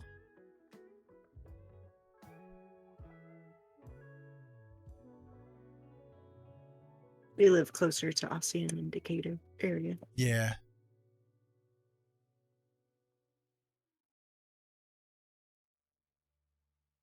But we're both born and raised in Fort Wayne. Oh, you were talking to Crip. Sorry. Well, see, I corrected you earlier, and well, no, I didn't can't see correct you who's this typing it time. very well. I see the chat itself, but I can't see who's Well, I know. typing it. So See, I didn't help you with that one. you're a big help, Jillian. You're here to help me. And Yeah, what do well, you I do? tried You to help fail. earlier, and you were all, oh no. Okay, fine. Are you really? You're near Burn? Wow. That's cool. Crypt, we're actually really close to you then. Yeah. We are like really close. Not too far of a distance. Yeah. That's cool. We may have met each other. Such a small world. It's a small world.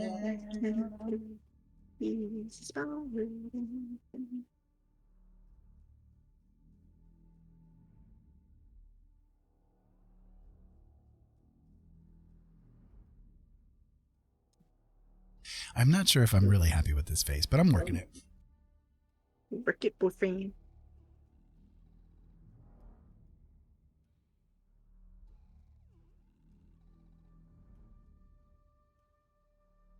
Yeah, Amanda's from Angola.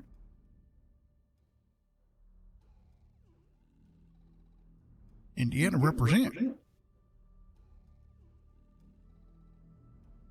Gotta go with all the farmers over here. Crip says probably the closest people I have met on Twitch. Yeah, we're real close. We're yeah, real close to it.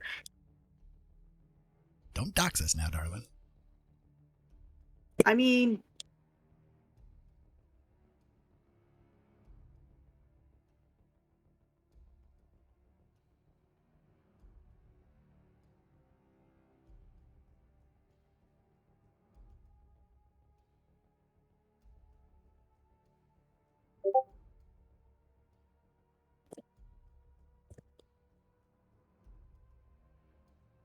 I messaged you.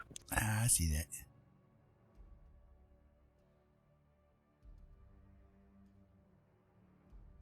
Yeah, I know. I was joking. Welcome back, beauty. Hello. Hello, beauty. How you doing? How are you and Belial?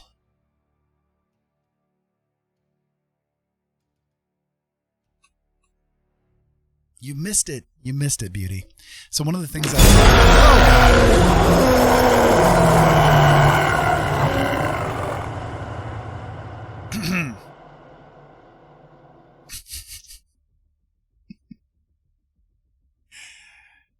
Thanks, Ollie/Beauty.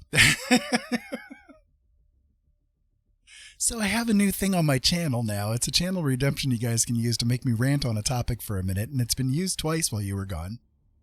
Can somebody, like, choose the topic of scaring the ever-living hell out of me? That'd be nice. That'd be cool. That's the first time it scared you.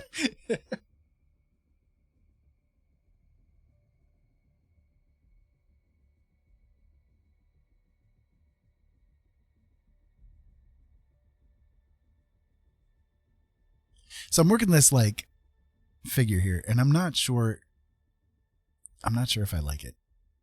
I mean, I'm working it, but I'm not sure if I like it.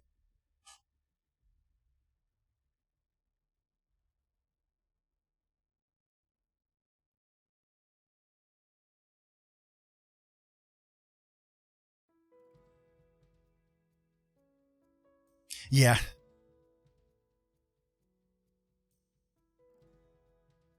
Kind of felt in the mood to do an Elfie of some kind.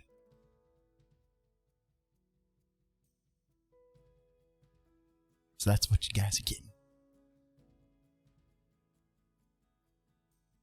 You like everything but the hair color? Well, the hair color is just like it. I just laid it there as a base. I don't know if I'm gonna use it or not, but shorten the face. Yeah, I mean, it is an elf though. Like that's kind of what I was going with. Like I had in my mind maybe like the night elves from World of Warcraft a little bit. So like they have kind of like the elongated faces and stuff. So that was kind of what I was originally maybe thinking of, but I just don't know if I'm liking it or not.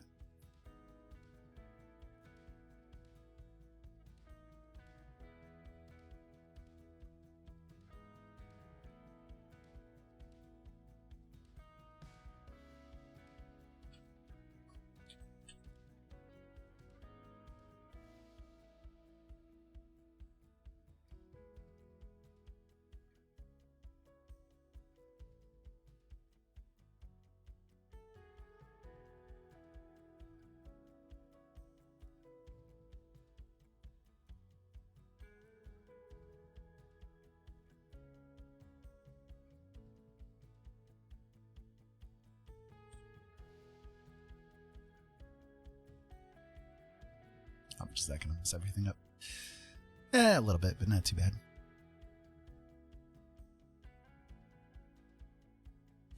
Crypt. Sorry to hear that.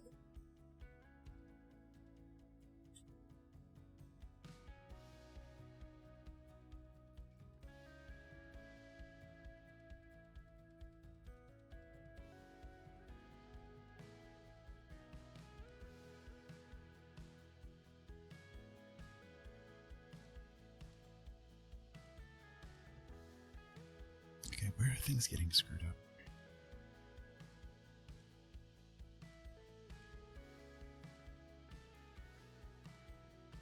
Okay, I see. I got it. I got it now.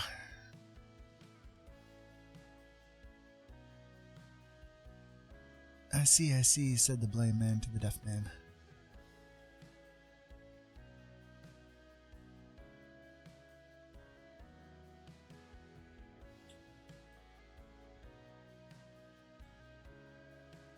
You have returned. How was your adventure?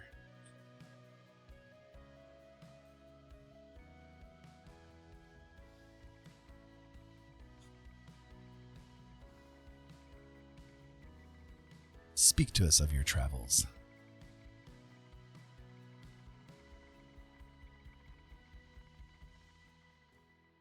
I kid. You don't have to be put on the spot.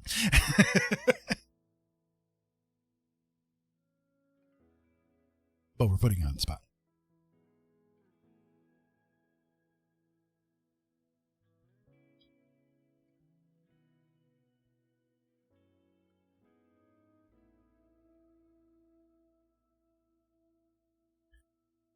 Okay, I think I need to go into blending mode here for a couple of minutes.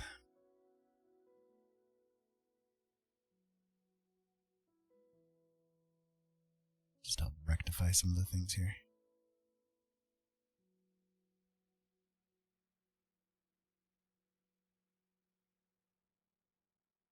Hello, let's be best friends. Hello, let's be best friends.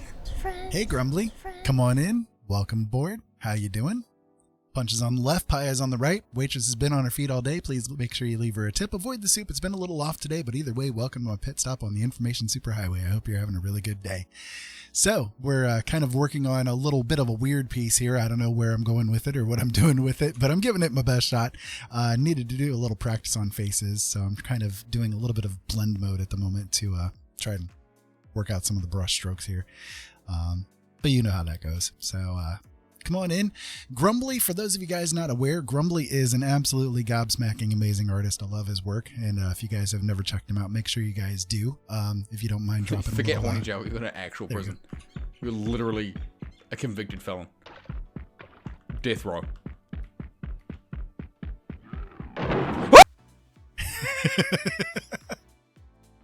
That was a weird clip. But yeah, so make sure you guys go over there and give him a follow because he is really, really good and a lot of fun. Very awesome to his community as well. So, Which, by the way, too, Grumbly, links are available for everyone. Yeah. Right. Yeah. Really showing off your art skills there, right? Attention all personnel. But yeah, Welcome feel new free recruits to to the drop land links of of your the socials future. or even your All newest. recruits report to orientation, that is all. We have it available for everyone to share. So feel free because your work is definitely amazing. So yeah, love it. Make sure you share it. Crypt Dragon, thank you so much for the subscription. We appreciate it. Every little thing that comes in goes directly to helping us feed our family because, well, we're poor. So it's very deeply appreciated. Thank you. You're awesome. So, and I'm crocheting if you're wondering what I'm doing. Yeah. You know, when you live on $600 a month in disability, it's a little difficult. That doesn't even pay rent. So we try to make sure to be as thankful to you guys as we can possibly be because you guys help us out a lot. Seriously. Thank you. So one of the things with my eyes is I have difficulty with faces. Like I don't see people's faces in real life. You know, like if I look at somebody, I don't see their face. It's just kind of the way that it is. So I've had to, over the past couple of weeks, kind of retool myself as far as faces goes. And so trying to get it down as best as I can. If you guys want to see some examples of other things that I've done, I can show you guys that here real quick. So this right here is a piece that I worked on just a couple of days ago. Kind of came up with this weird idea of, you know, kind of like a mermaid Naga kind of a thing. I don't know, something weird, but that's what I ran with, and that's what ended up coming out of that. The last other paintings that I've done has been, for instance, this right here, Mr. Bun Bun going off on quite the adventure. This one is probably Jolene's favorite that I've done, I think. I don't know, isn't it? Something along those lines. Yeah, This your one. Bun Bun is definitely my favorite. Yeah. So just kind of like, I try to do what I can, you know, with the limitations that I have. Sometimes it works. Sometimes it doesn't. Sometimes I'll wake up and I just can't art at all, you know, but there are other times where I'll wake up and it does okay, you know, so this is one I did here a couple of weeks ago as well. So, you know, just try to do what I can. It's a little weird sometimes, you know, sometimes the way that I work, I have to kind of start off with paint splats on the canvas and then I look for forms and I start making it from there, you know. So sometimes I'll walk into it and I don't have a damn clue what I'm doing with it, you know, and so I have to kind of follow the chaos, so to speak, and try to get something out of it. And sometimes it works, sometimes it doesn't. So yeah, that's kind of me in a nutshell. The blindness I have, it makes it so that I see too much instead of too little. My eyes are pyramid shaped instead of egg shaped. So anything that's past about an inch or two in front of my face, I'm lost to. So I have my monitor right here, a couple of inches from my face, and I can squint and get like at least a little bit of form and shadow to try to work with, you know. And the more I like detail it, the worse it gets on me. So sometimes when I'm in the detailed mode, it takes me a little bit longer to do than I would like to, but that's okay. It happens. And then over on this side over here, you can see my wife Jolene is currently doing some crochet work. You can see some of the examples of the crochet stuff that she does there. And over here is like just some examples of the artwork that I've done too. But she's currently working on a Yoshi, and she's pretty close to getting him done, which she's very excited about. Aren't you, my dear? Yeah, because for whatever reason, it's taken me a while. But I will show off real quick. Because I think, Grumbly, you might appreciate. I mean, it's not as dark as your stuff is. Definitely not, because I made it cute. But I crocheted a... where is he? Here he is. I crocheted a Cthulhu. Attention all personnel. Welcome new recruits to the land of the future. All recruits report to orientation, that is all. Crypt, you're awesome. Thank you.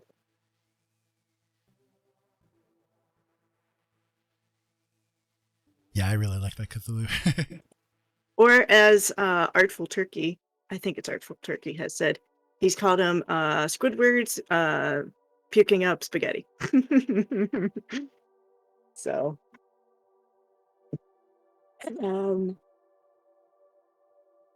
I've done a bat. I took you away from him there. Sorry, I hit the wrong button. Oops. So I've done a bat, and his wings are bendable.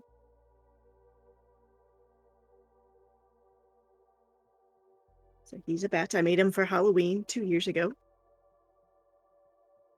And then I've made... Let's see if I go here. I've made... Sorry for the squeaky chair. And then I've made a Baby Yoda.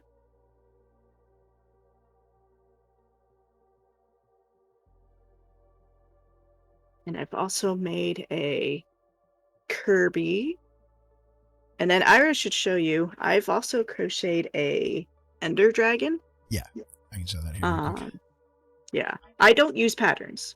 I do my own thing. So like technically the bat was a pattern, but I did my own thing for the wings. But everything else, the Yoshi I'm currently doing, I can show the Yoshi too. After you. Yeah, give me a second. I'm in the midst of throwing this one on. So this but is like the stuff I crochet for the most part never has patterns to it.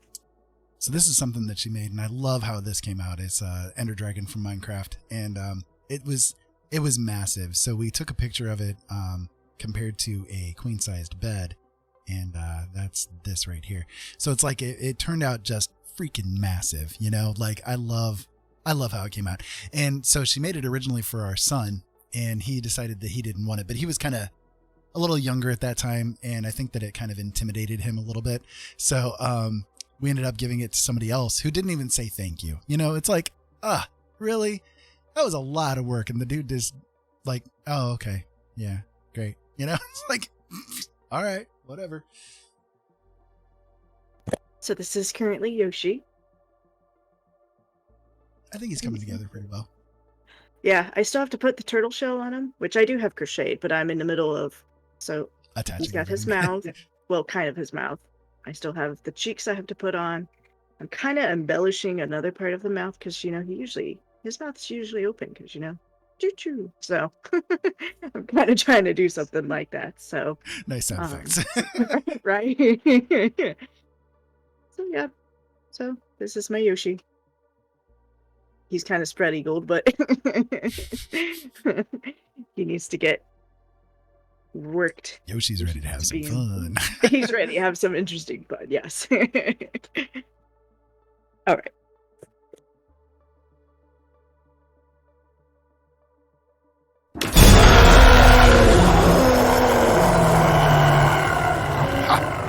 I did it to myself. I scared all of Have you. some Ha. modesty, Yoshi, darling.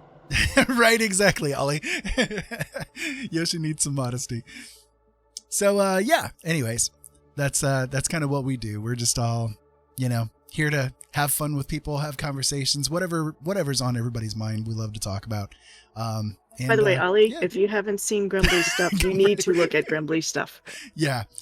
Grumbly is really good. I love the way that he does things. Like just the you paid a little. I love dark stuff, so your Yeah. stuff is like way up my alley. Yeah, it's really You just you love his hair.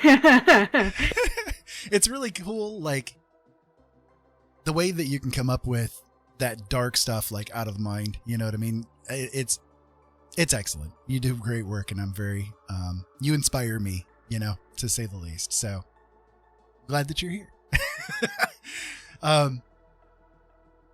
If you can't tell, we're kind of geeking out about you right now. yeah, because I love your work. I love coming and hanging out and like seeing how quickly you can like shift things around, and it's like, okay, now that ain't working. Erase. Let's put this in, and it both looks really cool, you know. So I'm not like, I've only been painting for about 5 months now myself, and trying to like get a good handle on it, you know. And again, because of the vision issues, sometimes I'm a little weird, you know. So I'm not at the place that you are with like just being able to like come up with the things on the fly, but I'd love to get there, you know. I'd love to get there. And slowly, like, it's kind of like a thing where I can show you like how I work most of the time, if you bear with me for just a moment. So if I start off a canvas here, I use Photoshop primarily because one of the tools I am entertaining the humans. Thank you, Petey. So one of the tools that Photoshop has available with it is the pattern stamp tool. And so what I do is I have different images that I've created, that other people have created. It's just basically a way to make the color palette happen. So if I get in the mood for something kind of like orangey or red or pinkish or something like that, you know, I can just kind of like come in and I can splat some paint across the canvas. If it'll work. Why are you not working, computer? I'm trying to show things. There we go. So I can just kind of like splat some paint across the canvas and like try to work it from like a weird baseline, you know, of whatever splats across the canvas, you know, I can try to make use of from there. So I can try to look for forms and shapes and that kind of thing to run with, you know, and that's kind of what it comes down to. So it's a little weird. It's a little bizarre, but it works for me in that it helps my brain try to find things that are graspable, because again, I can't see faces and that kind of thing on people's bodies, but what I can do is kind of, I have one of those weird pareidolia things where it's like I see faces everywhere except for people's faces. Go figure. But anyway, so that's what I do. I kind of just splat some paint across the canvas, and then maybe I can say, okay, I kind of see a figure right here. So I'll take the regular paintbrush then and I'll start just, you know, filling in the blanks, you know, as my imagination grabs hold of it. So just not with color. Right. So it's kind of along the same methodology. And it's like, I like doing it that way because it gives me this weird sense of making order out of chaos in some kind of way, you know? But I'd like to also at the same time get a little bit more control over, okay, I want to have specifically a face here, or, you know, maybe I'm in the mood. Let's do like some kind of weird creature or something like that, you know, and just kind of run with it from there. But it's a little weird, you know, cause I don't have the handle on it with how my eyes work, you know? So I've been over the past couple of weeks sort of trying to reteach myself how to see faces in the paint, if that makes sense. Right. Exactly. And that's kind of how I've always been. And it works for me, you know, but at the same time, it's like, if somebody wants to do a commission or something, and they're looking for a specific kind of a thing, I'd like to be able to like walk into it with my, mind intact, I guess you could say, and say, okay, yes, I can try to do something along those lines. No guarantees of how it's going to come out, but I can try to make my best attempt at it, you know? So kind of just for my own sanity's sake, I would love to be able to do that. And I think I'm getting there, I guess. Like a couple of days ago, I set out to do a face, of some kind. So I ended up working this gal up here. I gotta resize it a little bit here, but I wasn't sure what to do with it, so I just started laying out a face, and I kind of went from there. And I don't think it turned out too bad for basically a first attempt at sitting down and giving it my best go. Could be better in a lot of ways, I suppose, but for a first, let's see what I can do. Let's see what I can pull out of my ass today. I think it didn't turn out too bad. So, kind of sitting down today to do the same thing. We were, kind of having conversations about different healthcare issues and mental health issues and that kind of stuff. So I wasn't like planning on going on to a full on, painting, of some kind tonight.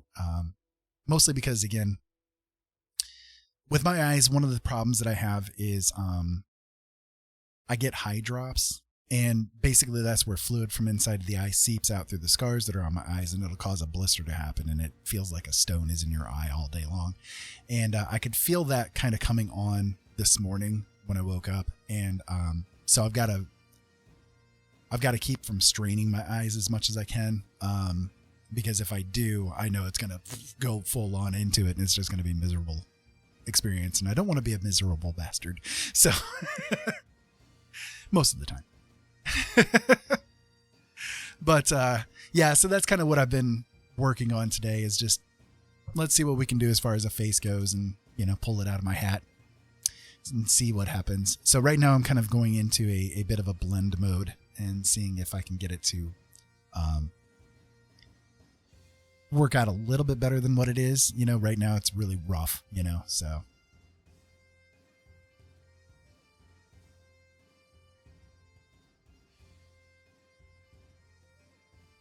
One of the things I have is my channel redemptions is that people can force me to use a specific color in my painting that I'm working on. So one of my viewers here, Chastity, ended up redeeming that I have to use orange. So I thought, well, okay, let's see. I can use orange in the lips maybe. Let's see what happens around the eyes. I don't know if it's going to work out or not, but we'll give it a shot. So that's why the orange is there. I wasn't originally going to be doing orange, but it works. You have to go, but you're being summoned. Have a great stream, and everyone take care. Crip, thank you so much for being here. Thanks for the subs too. I appreciate it in a big, big way. Again, every bit that comes in goes to Attention all personnel. So, welcome new recruits to the land of the future. Hope you have a good All evening, recruits Crypt. report to orientation, that is all. thank you, Crypt. You're amazing. Seriously, you be safe tonight. Much love to you.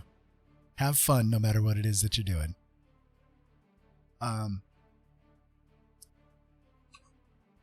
One of my other channel redemptions that thankfully nobody has ever made use of because it's very spendy, is that they can force me to use a specific color change.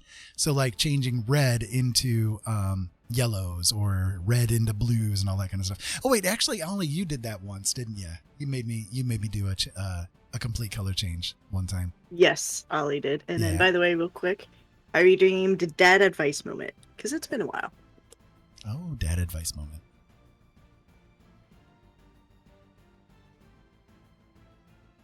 All right. Best dad advice I can give.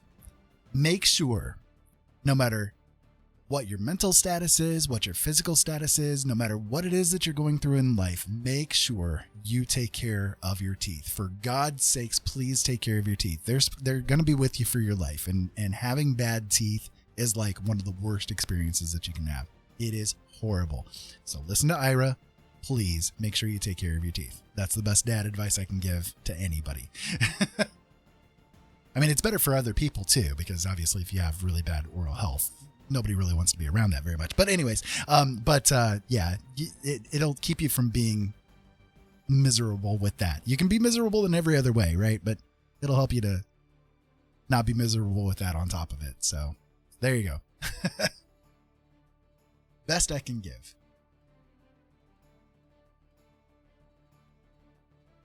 I need to make sure I shade this underneath the chin area here, because it's really blending into me for some reason. So I need to do that. Another Real quick. channel point. since you're talking about all your channel points, people can redeem and force him to rant about whatever topic you want for a whole minute. Yep. I will rant for a minute. It's on already whatever been topic. used twice tonight. Yep. Once for turkey and once about ranting about people who rant. Ranting about ranting.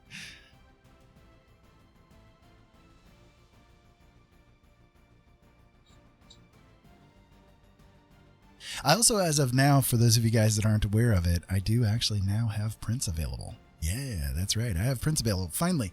I wasn't sure what to do with it, honestly, because I have been fighting for like 3 weeks now, trying to get a print company to work with me.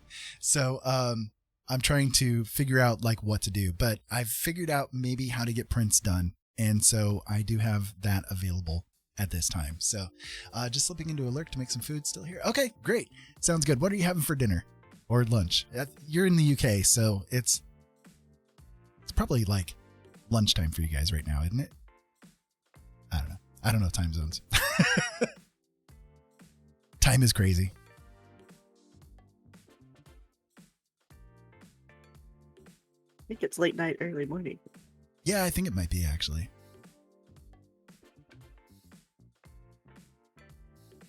There we go. That's looking a little better since I've got the shading going on there.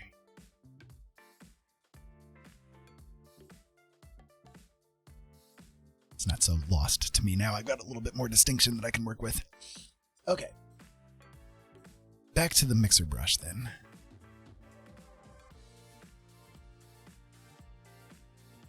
So I can blend this a little bit more.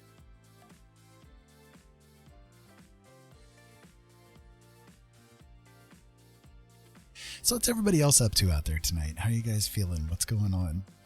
Do tell, do tell. So I'm crocheting a Yoshi. Are you now, dear? I wouldn't have known that at all unless you told me. Thank you for You telling me. never would have known. See, I didn't Not a bit. think. Nope. That's why I mentioned. Totally lost. I know. It's amazing that you would never have known. Never. You're making a Mothman pendant, really? Ooh, really? Actually, Tell getting me dozy. more.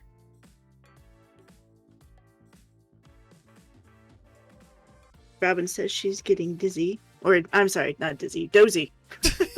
There's a huge difference here. I mean, she's probably busy too with all she's got going on right now.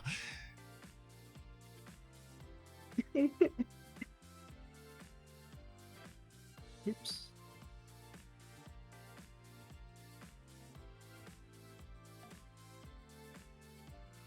How is your breathing doing? Is it doing okay right now, or? Also said in between shaking fits.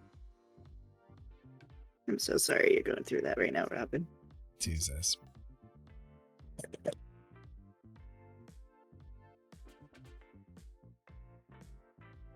You better be okay, or I'm gonna kick your butt. Technically, you're always dizzy, yeah.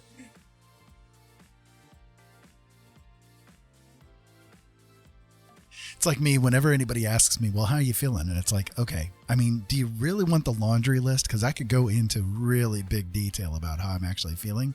Or are you just, saying that? Because, I'm feeling like crap all the time. What exactly do you want to hear? I know you get moody when I ask you, and it's like, but I care. I want to know. It's like, I know you care. I know you love me. It's just, darling.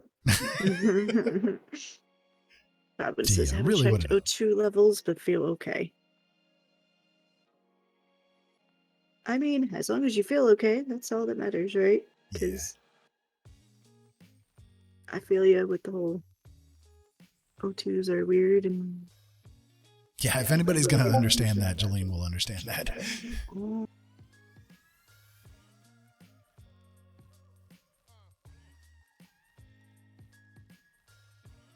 So I'm almost done with Yoshi's mouth, and then I just gotta add the cheeks, the turtle shell, and technically I have to add something to the little boots, and then I'm done. I That's might cool. get done. What time is it? Oh, it's 11. Oh, goodness. Amanda, that is freaking awesome. Plus, prednisone moodiness. Oh, my goodness. Oh, that was the one thing about prednisone I hated. And then Beauty says, okay, back. I have the attention span of too good tonight. Easily distracted. That's okay, Beauty. That's okay. You distract away whatever you need to do. Amanda, that is freaking amazing. Do you mind if I share that? Because holy crap, kiddo, Oh, seriously. I love it. Or are you done with it? Is this completed, or? Because I don't want to show it if you're not completed with it. You know. Sure. Okay. Cool. You guys are gonna love this. So Amanda, for those of you guys not aware, Amanda is also an artist, and she is really, really, really good. Really good. Super good. And she not only does like paintings and stuff, but she does also other little creations like pendants and charms and oh god, all kinds of stuff. Let me show you what she's working on right now. So this is her Mothman.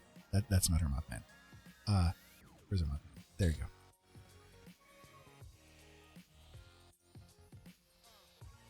Look at this. Look at this. Look at this amazingness. Oh my god. Fighting Hero City with clay everywhere.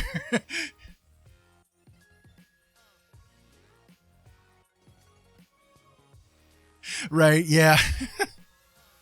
I remember that. Still needs baked. I could use getting baked right about now. Wrong kind of baked. Yeah, Amanda is super good. Like, I am super jealous of her art skills. My goodness.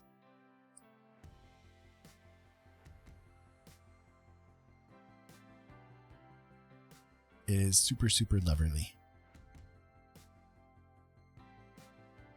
So is that one going to be one that you're going to do at the face? I assume so, but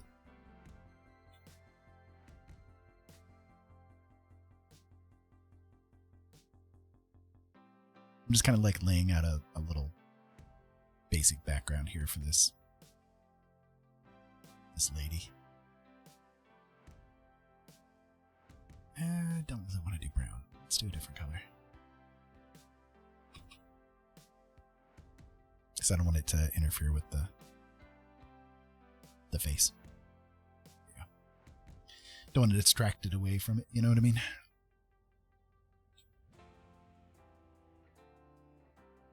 It's looking really good. Really is. There, Vin.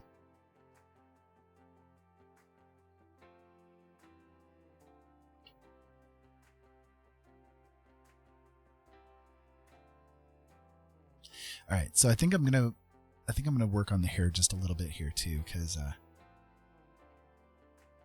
I've got them on two separate layers, you know, because I didn't want to interfere with the face too much with the hair. So a moth landed in your hair, really?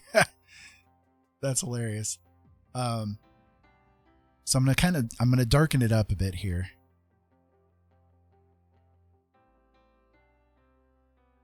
And then I can use that to start off with. So let me see, because right now it's kind of looking like I don't know. I don't even know if it's male or female here at this point in time. It's an elf. I don't know if they are like it looks like right now like they're wearing like a cloak, and I don't necessarily want that. You know, I want it to be hair. So what I'm going to do is I'm going to select all the layers, and I'm going to create a version of it with everything intact, like everything in place, you know? So I can start like kind of blending it a little bit easier. Just so that I have an idea of where I need to do the shading, where I need to do the highlights and all that kind of stuff.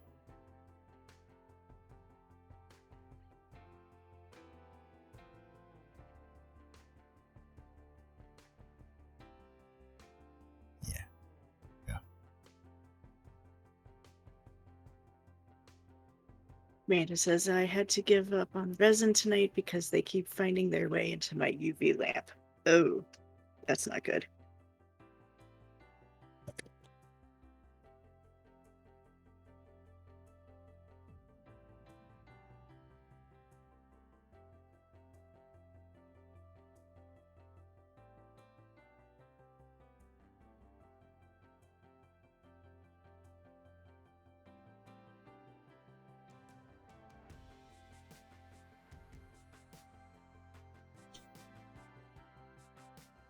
Working with resin is a really interesting situation. I've seen people do resin work and it's so cool, but I don't think I could ever do it. Like with my blindness, I don't think it'd ever be a good idea for me to ever try to do resin.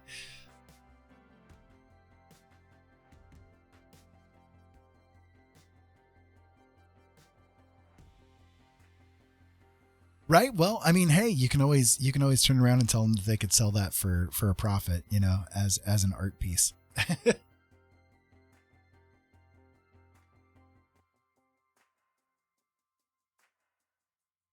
And then they can give you a new desk to work with. Works out for everybody.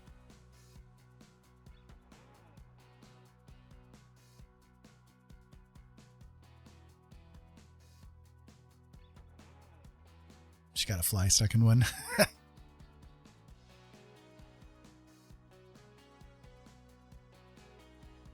I mean, again, makes it into a unique piece of art, right? Yeah, totally.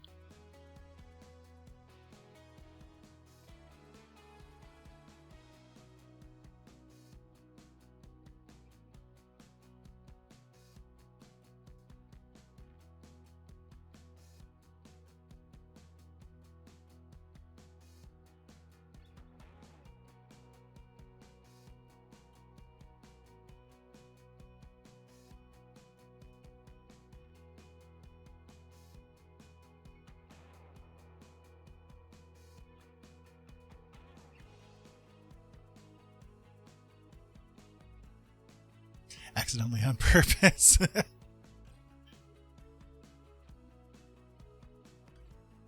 Gotcha. So does the UV, is that what hardens it up?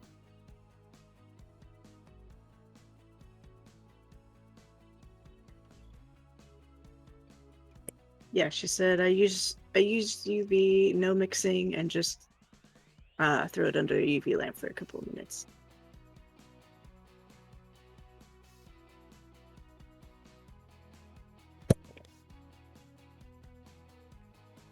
That is super cool.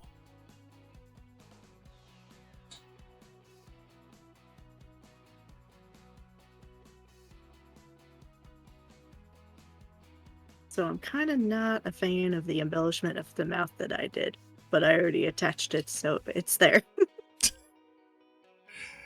It's there whether anybody likes it or not. It's there whether I want it to or not. Yeah.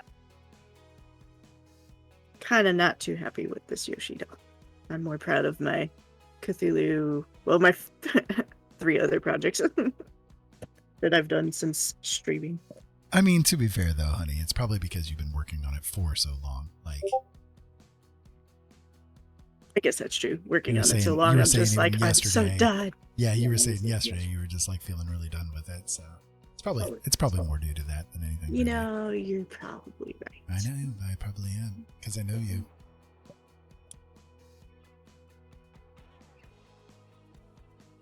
Aw, that's a really cute picture of Eva. Ollie shared a nice picture of Eva in the in our Discord.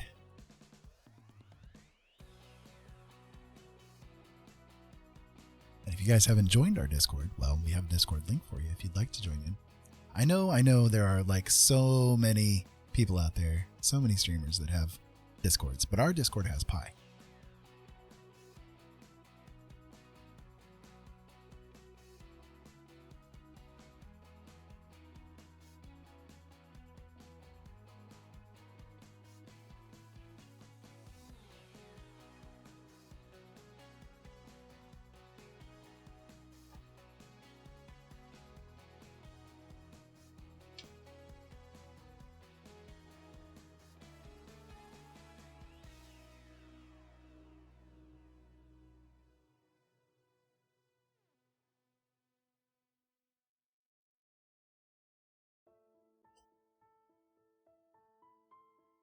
Couldn't do anything like that. It would come out covered in dog fur. Well, I mean,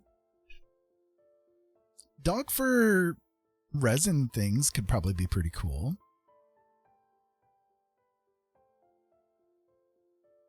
Could be interesting.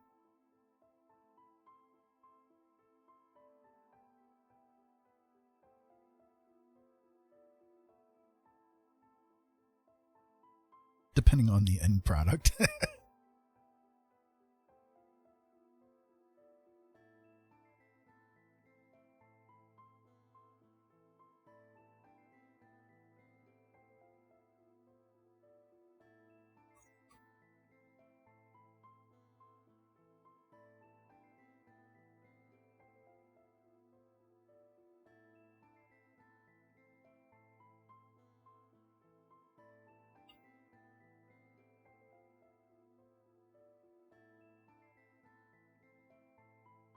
So I don't know how this is going to turn out, but like I said, this is more of an experiment than anything, you know. But hello, darling. My darling gave me a kiss. I love it.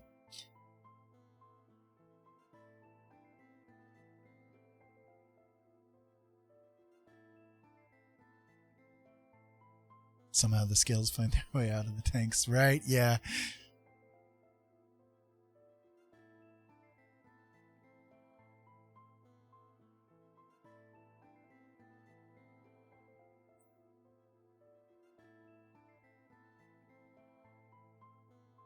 I used to have it was years ago, but I used to have a Solomon Island skink. Eva's I here really to loved say him. hello.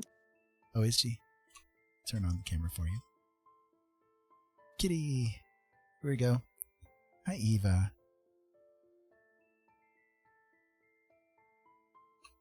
Now you guys get the whole reason why you're here. Kitty Kim.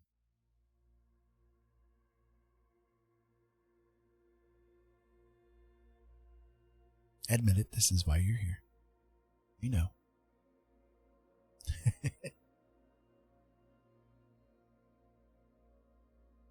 Okay to admit it.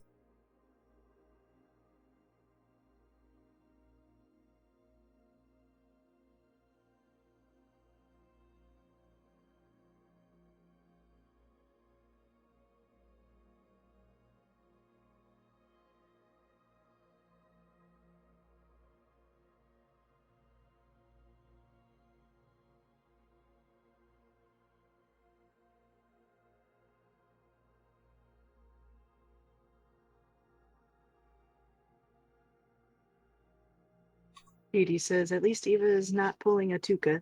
He is a horrible streamer cat, by the way. He loses focus and ignores the chat. You ignorant chat. Eva's very quiet, so Eva will probably never meow. She has once. We got it as a clip, actually, but it's pretty rare. She doesn't meow very much at all. Yeah, both their kitties are very quiet. They don't make too much noise.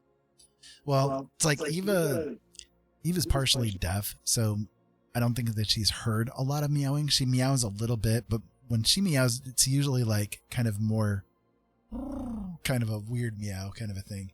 And then Elliot was raised around dogs, so he's not really heard much meowing until we got Eva. So since we got Eva, he's kind of been practicing his meow, but what he tends to do is, like, he gets the zoomies, especially after he goes poo. So he gets the zoomies and he will run frantically through the house until finally he ends up in our bathtub. And when he gets into our bathtub, then he'll do this weird yowly thing, you know, and it's like, that's it. That's the most noise that he makes. So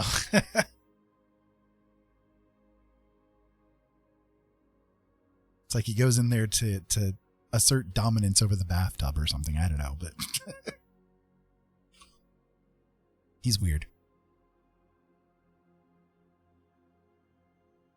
Unfortunately, though, again, like, his previous owners, I think, really, like, they did not want him on laps and furniture and stuff. So even though we've had him for years at this point, he is kind of adamant about not getting on people's laps and stuff, which is disappointing. It saddens us, you know, but we try. Once in a while he'll kind of scoot across your lap, but that's about it.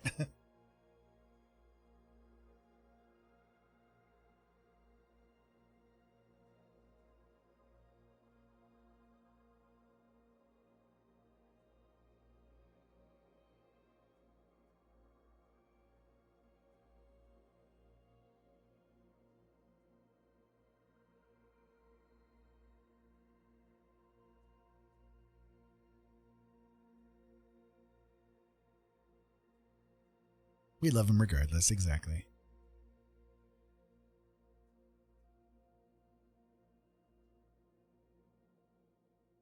Eva is playing with the reflecting light of my little neck light on the door.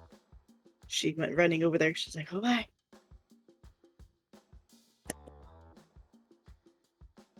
she loves light.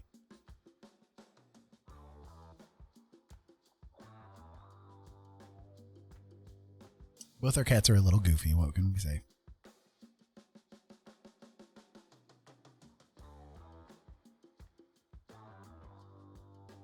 Oh yeah, got some of the smooth going on now. Wow. Wow.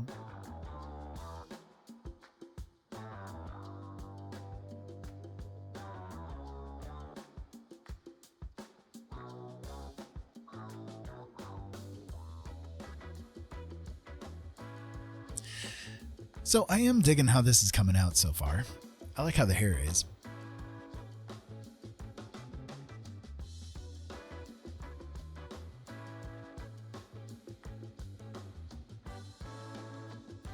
Need to work on the eyes some more though. I haven't really touched them in like an hour now.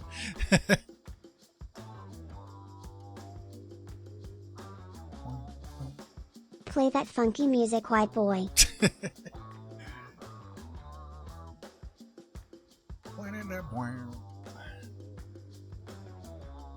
We ran across one of the DJs here on Twitch earlier today that was just jamming really good. I can't remember. Oh what my his name goodness. was. Yes, DJ. No, did it have DJ in it? Yeah, It was DJ Merkaba or something like that. yeah, it was like man something. Here, I'll tell you for sure. Yeah, because we could do a shout out for him. He's really good. Like he was Yeah, awesome. if you like music, this guy was like amazing. Where are you? I know you can be in here somewhere. We just looked at you earlier.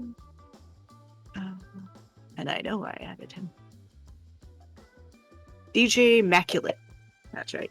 Yeah. So it's there like you go. immaculate. If you don't mind, like doing a little shout out for him here. Yeah, I'm doing it right now. He was really good.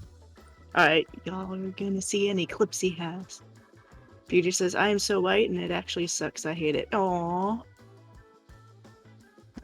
Here we go. Okay.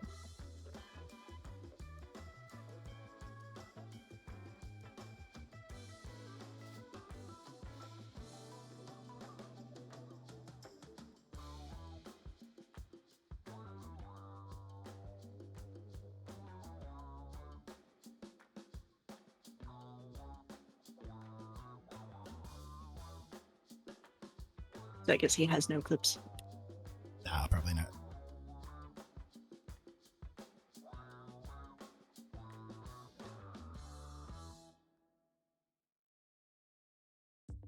Alright, well I dropped the link for his thing. Okay. Yeah, he was doing today he was doing like this cool Soul Train sort of a mix. It was really awesome.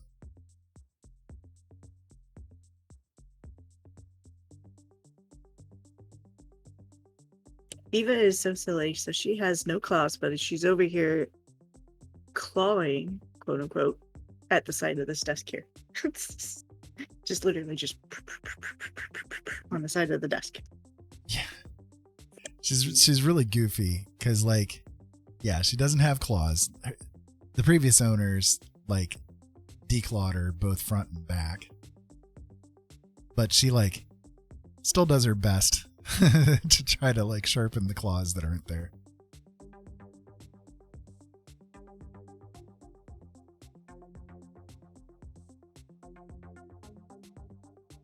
She's so cute. We love our little Eva.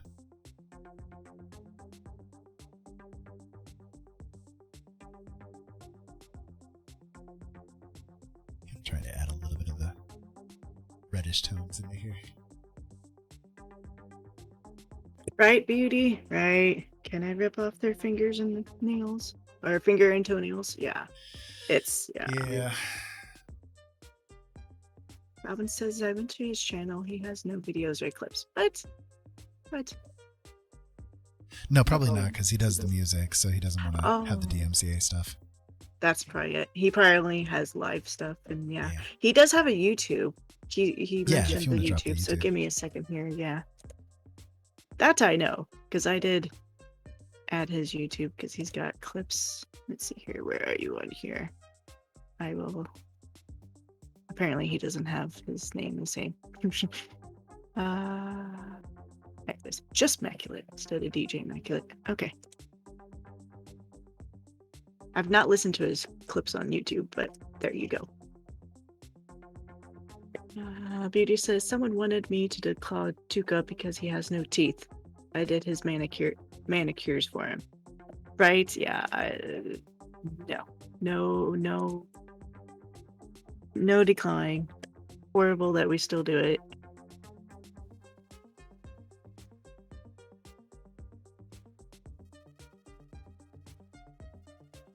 Yeah, I always feel bad for kitties that have been declawed like that.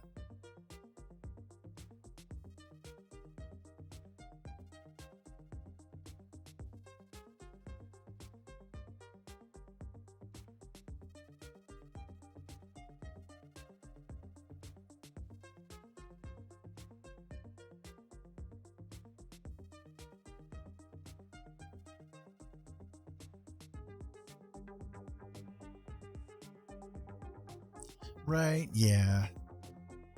What happened to his teeth?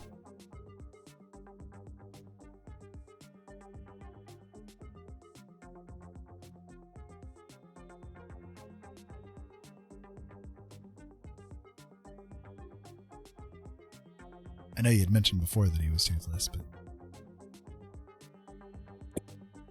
Well, he said it's like chopping off a baby's front knuckle when they're born because you don't want them scratching you, right? Yeah, because that's exactly what it is. You cut off a knuckle of theirs. I mean, it's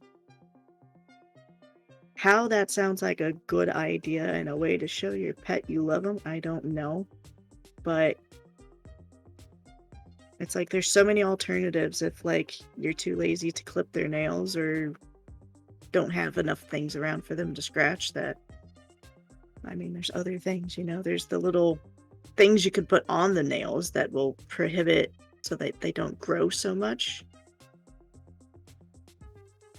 And it doesn't scratch, it's like the little rubber things. Beauty says he had stomatitis, which is a gum disease easily developed, from a bitten being weaned too early. It rots their teeth and it's just painful. Oh, gotcha, yeah.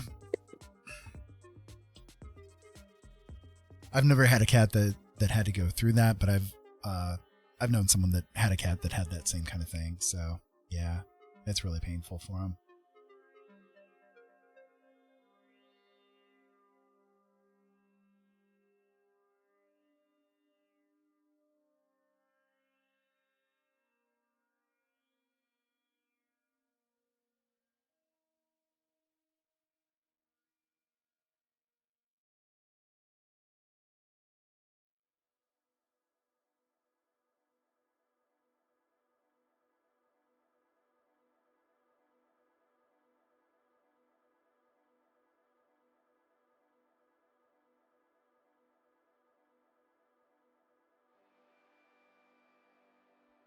Poor little baby. It says, so we adopted him after his surgery, and he was 1 year and 2 months. He's almost 4 and weighs in at 20 pounds. Wow. We got Elliot when he was, 3, right? 3? 3, yeah. Yeah. And the little note said that he had been returned a few times. So sad. Yeah, which is really confusing. 1.5? I mean, he was such a really good Ollie's cat. thinking 1.5. Was he 1.5? Maybe he was. I don't know. Ollie'd probably remember that better than us. It affected them in a big way. It was their first kitty. Elliot was poor, Ollie. Remember? I know, that's why I said it was their first kitty. But yeah, he had been returned a few times by the time that we had gotten him, and it's like, why? I mean, he's such a lovey kitty, he's lovey, he's really friendly, just really, he's a cool cat, but yeah.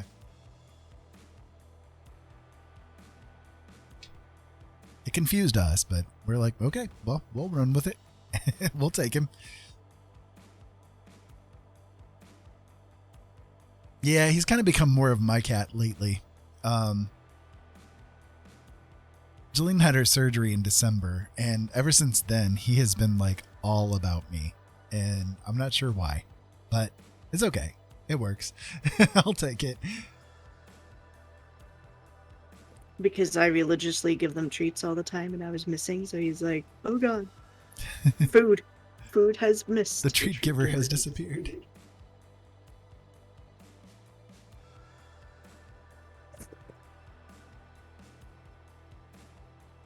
Where has the treat giver gone?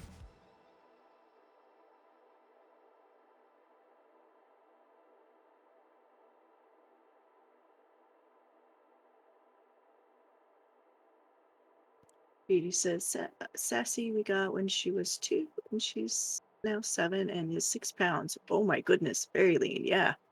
Tuka had 3 homes before us. They called him aggressive, and the shelter he was in was a kill shelter. Oh, he's not aggressive, just super clingy and very lovable.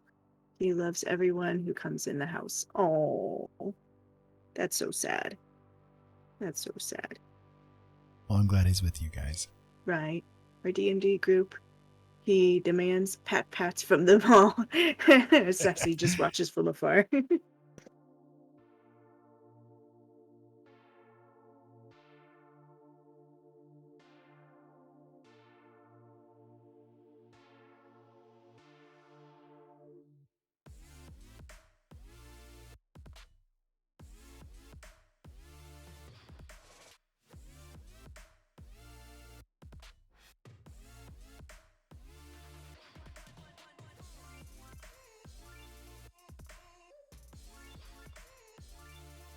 What the crap is up with this music?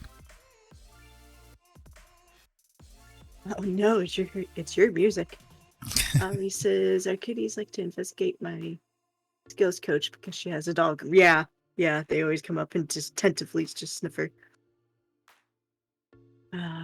Amanda says me and mom's sisters were threatened to be thrown in a river. Oh no, wasn't expecting a new cat then, but man is she great. Yeah. Beauty says Viseria? I hope I said that right. Usually sits on our shoulders during D&D. Ghost is not a people dragon. He grumpy eyes all of us. Robin says, our cats who are sisters, not our sisters. No, I got that, Robin. It's all good. We translate, Manda.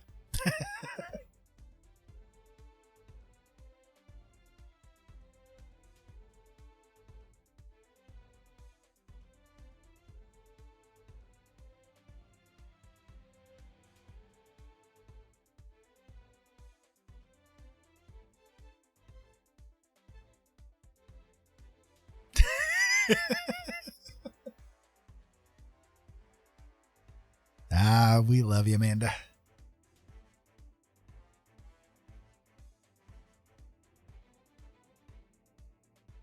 But it's like me, I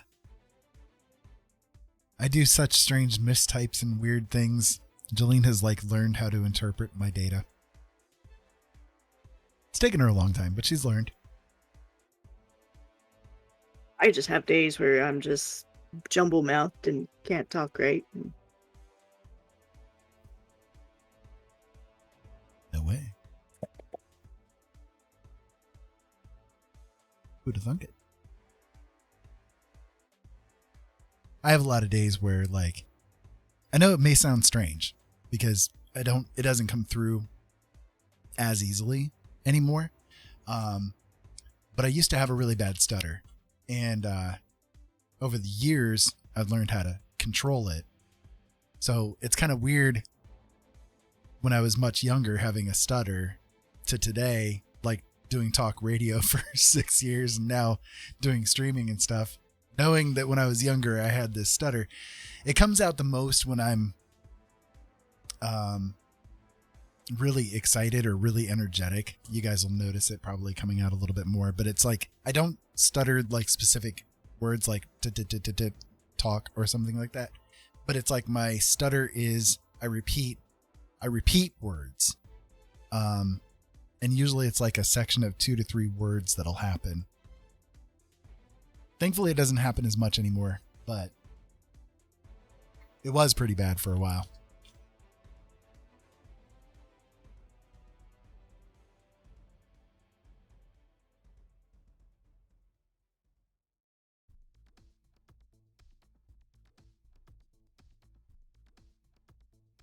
Yeah, I heard the same kind of stuff.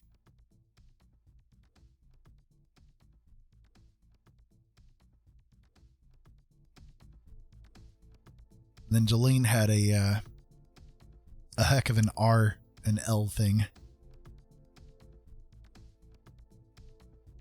Did you say an R and an L thing? Yeah, because it was L that hit you too, wasn't it?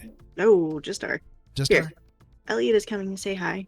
Well, more specifically, he wants some of my crackers, but he's here. There you go. Come here. Yeah, there's our Elliot. Can you see his face? Yeah, we see his face. Come Nope. He said no to the cracker, I guess. here. Come say hi. Come here, love. Come here. There you go. Yay. He'll come up for crackers. Yeah, he'll come and like stand in the lap, but he won't sit. He'll never sit. He's licking the cracker because he likes crackers. Here, can people see your face? There we go. Now you guys can see his beautiful little face. Below has a slight moment getting his thoughts in order in his head. That's some of what mine is, I think, is due to like trying to organize, because my brain thinks a lot faster than I talk, so it gets a little confused. This cat is so weird with crackers. He keeps licking my addicted to finger, and it's crackers. like, the cracker's right here. Yeah, he There does you that. He likes to lick the salt off the crackers. How you doing? There you I go. need to just get a salt lick and put it in the house. You're right, yeah, pretty much. I think I keep confusing him because he hears my voice, but it's coming through your headphones and on me talking here. So Well, my headphones are down below, and I don't have my volume up as loud as you do, so. yeah, but he still hears it. He's got better ears than you do. I see him. He's looking trying around to every steal time I my talk. other crackers. I've got more crackers on the keyboard tray, and he literally is shoving his head down there. He stole one of my crackers. You want some more? Is that your hint? You want some more cracker? Here you go. Here's another cracker. This is why you guys are here. You guys are just here for the cats. You guys can watch him as he licks the cracker. Well, they're just here for the cats. We I'm know. smelling fish breath for all you people. Here you go. Here, wait. Other side.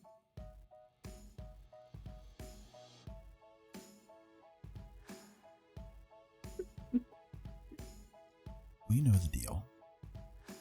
Guys, I guess I better get to bed. I love you. Oh, love you, Robin. Hope you sleep good. Hope you feel better. Please, please feel better soon. Okay, this Robin, we cracker's love for me. you. I'll give you another. Hold on. Please, please feel There you better. go. And I hope the rest tonight does you good. I hope your rest tonight is better than my rest was tonight.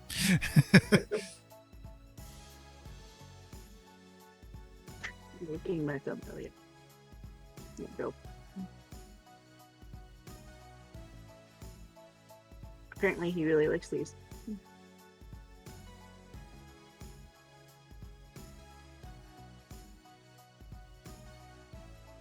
So Beauty says, I have a lisp, and one of my aunts said speech never helped with it.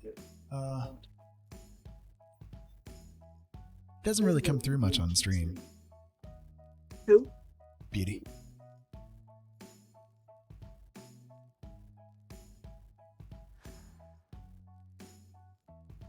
Yeah, I agree. I never would have thought that you had a lisp. You're just very Massachusetts. I mean, that could be why I'm really bad with like accents and stuff. So like, I just might not be able to know the difference between your accent and your accent with a lisp.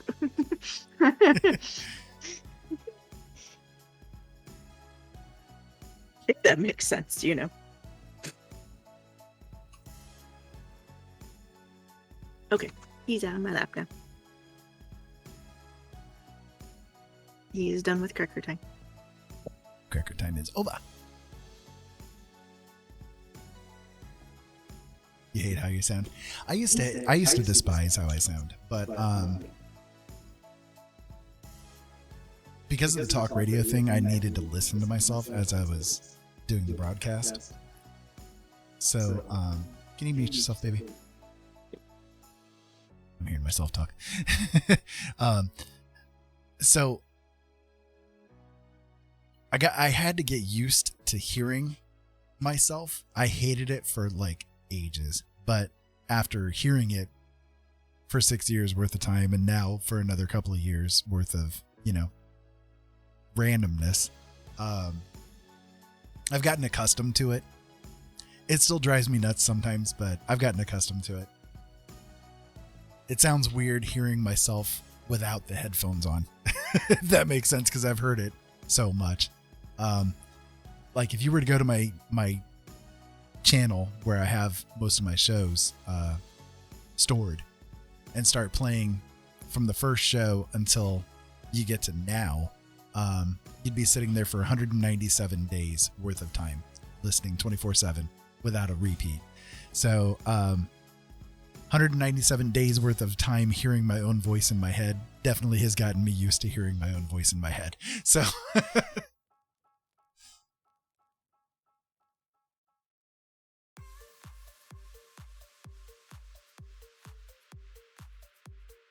see, I like your singing. I do. I really like your singing.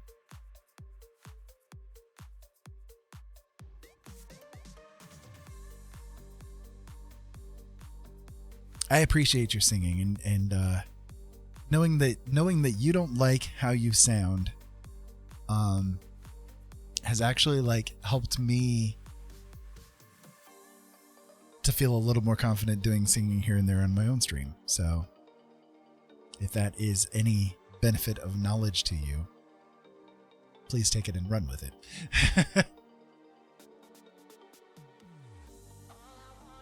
Aww. Poor baby. That's a horrible friend. I got told very similar from a friend.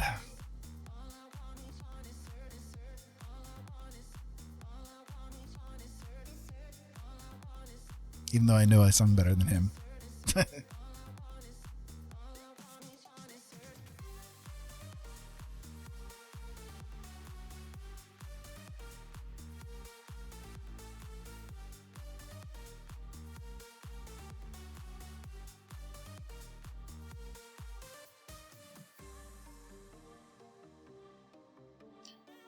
Some people are in it to just feel like they need to like destroy things that they see as beauty, not to use the word ironically, but you get the point.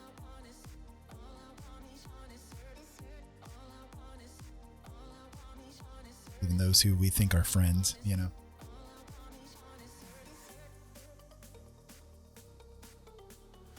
Yeah. Not really a friend. With friends like these, who needs enemies, right? It's that kind of a situation.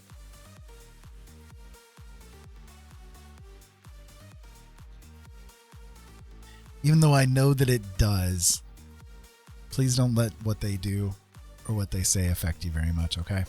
Like, I know. Believe me, I know.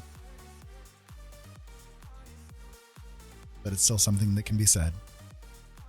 Try not to let it impact you too much, because it's not the truth.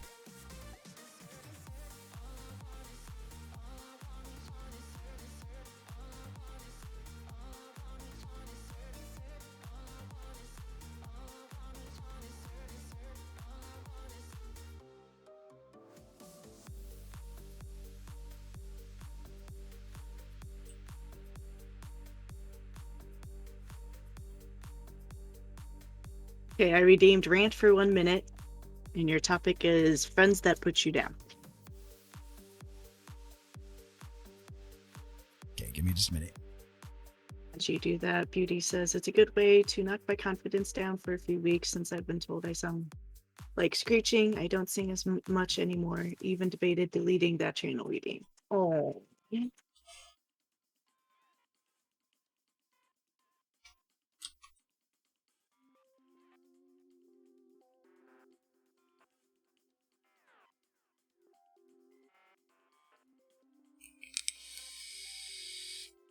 All right. Lillian sits down. I'll do my minute-long rant about friends, quote unquote. Tell me when you're ready. All right. 3, 2, 1. So friends, quote unquote, who put you down are not friends. What they are people who are energy vampires. They're literally there to suck off of your own energy to make themselves feel better. That's what it comes down to.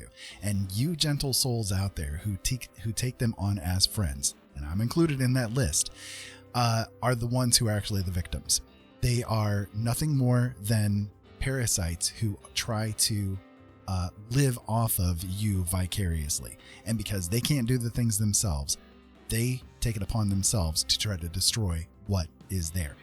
The whole time, they're feeding off of your energy. They're feeding off of you. They're feeding off of that pleasure that they got out of putting you down. You know, they're nothing but bullies who are disguised as friends. And we allow them into our lives because we're desperate for them to be there. You don't have to have them there. Walk away from that toxicity. You do not need toxicity in your life. You need peace in your life. I love you. Done. That was a good spot to be done.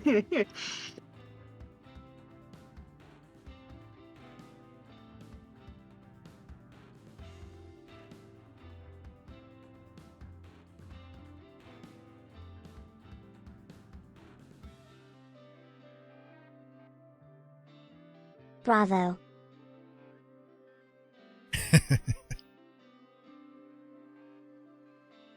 I've had somebody in my life for a while that I have come to realize over the years has been a very toxic portion of my life, and I did not need it there. And it was hard for me to come to terms with because, you know, this person's been in my life for a really long time. And so I didn't know what to do with it. You know, I didn't know what to do with the situation. But you've got to have peace, you know? And granted, I didn't know you guys when you first became friends, but I can make a safe guess that it's not always been that way. Not always, no. Like at first it was okay, you know? At first it was okay. We were mutually supportive and so on and so forth. You know, there was a lot of benefit there for both parties involved. But as the years have progressed and different psychological changes have happened, it has worked out that it's more destructive and toxic than anything. And so I've had to like try to make decisions about what to do with that situation. You know, how do I handle this? What do I do with it? Because I don't want to like blow the fact that we've been friends for so long, right? But at the same time, I don't need that shit either, you know? So it's hard. It's hard to come to terms with, especially when it's somebody that's been in your life for a while, you know? But you got to do what you got to do for the sake of your own sanity, for the sake of your own peace. You've got to find peace within yourself. Sometimes that's not easy.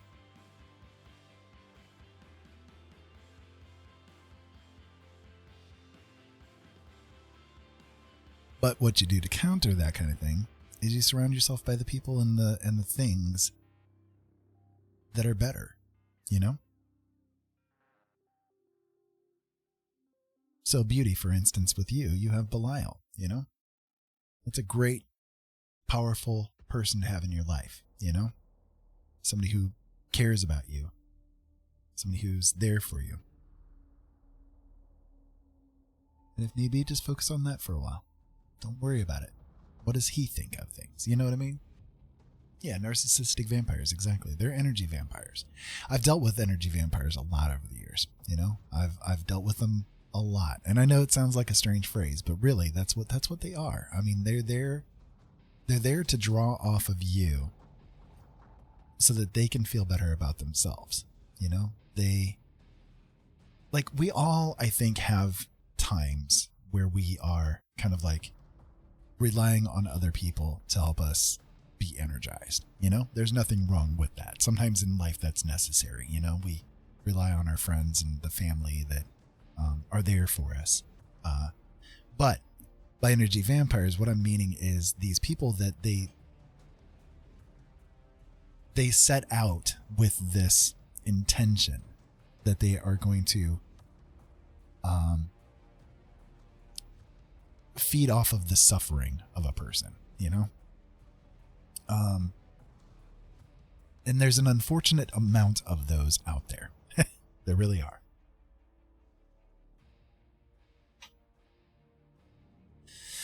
And it's unfortunate that the gentle souls are the ones that are the victims, because they're the ones that are going to allow those kind of people to be in there, you know?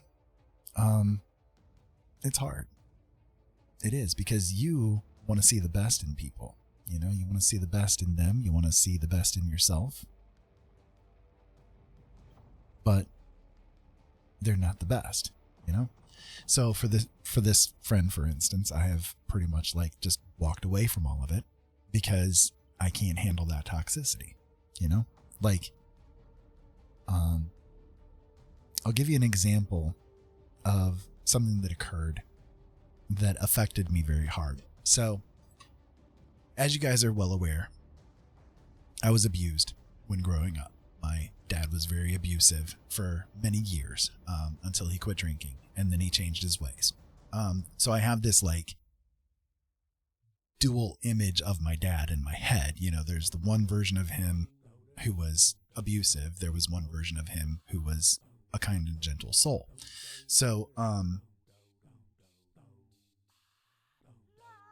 I also, my first wife tried to kill me on our honeymoon. She stabbed me. You can actually still see the scar right here probably, but she stabbed me with a butter knife on our honeymoon. She claimed that I was her dead uncle come back to life, and that the baby that was inside of her was actually her cousin that I turned into a fetus and put into her belly so that when it was born, I could take it away. Basically, she had bipolar disorder with psychotic neurotic tendencies, and the stress from the wedding and being pregnant at the same time set her off. I was only 19 at the time. I didn't have a clue how to respond to that, you know, like here I am getting stabbed literally in the middle of the night. You know, I didn't know what to do with it. So we got a divorce pretty quickly, you know. Nowadays, if it had happened nowadays, I don't know how things would be, because I'm much more old and wiser, quote unquote. But this friend knows that whole backstory. Is that Elliot trying to dig out the door? Yeah, and I'm like, my stomach is really, I'm tired of getting up and down. Yeah, It's I bothering know. my stomach, so. I know. I can hear him like loud and clear. Yeah. So anyways, this friend knows the backstory of everything that I've been through, you know, and has been with me for a lot of it. But I've got a lot of PTSD from all of these experiences, you know? It happens. You get PTSD from all of these things. One night, joking around, quote unquote, he like lunges at me with a butter knife in his hand. And that set my PTSD off hard. Like, hard. I was already having a hard enough day, and then having someone do that, you know, knowing, again, the backstory of things, knowing that I've been stabbed by a butter knife by a crazed person, you know, came at me with the butter knife, like joking, you know, he was quote unquote joking, but you don't do that to somebody. Like that's not really a joke to do on somebody, right? To begin with. But, you know, to know that somebody has this history with the exact thing that you're holding in your hand. I mean, it set me off, you know, I was ruined for a couple of days afterwards. You know, it's like one of those things when you've got PTSD, it hits you out of nowhere. You don't even realize that it's happening. You know, you've got no control over it. It's just, it's there. You know, you're fine 1 minute and the next minute, oh crap, now I've got to deal with this storm, you know? So for the next couple of days, I was out of commission. You know, it really it wrecked me. And then previous to that, one night in anger, like he had an unfortunate series of events, let's just put it to you that way, come across. And he was very, very drunk, very pissed, and charged at me like angry, you know, like he was going to beat the ever living shit out of me. And in that moment, I was taken back to my childhood. That was my dad, you know, like instant. That's the only thing I could see.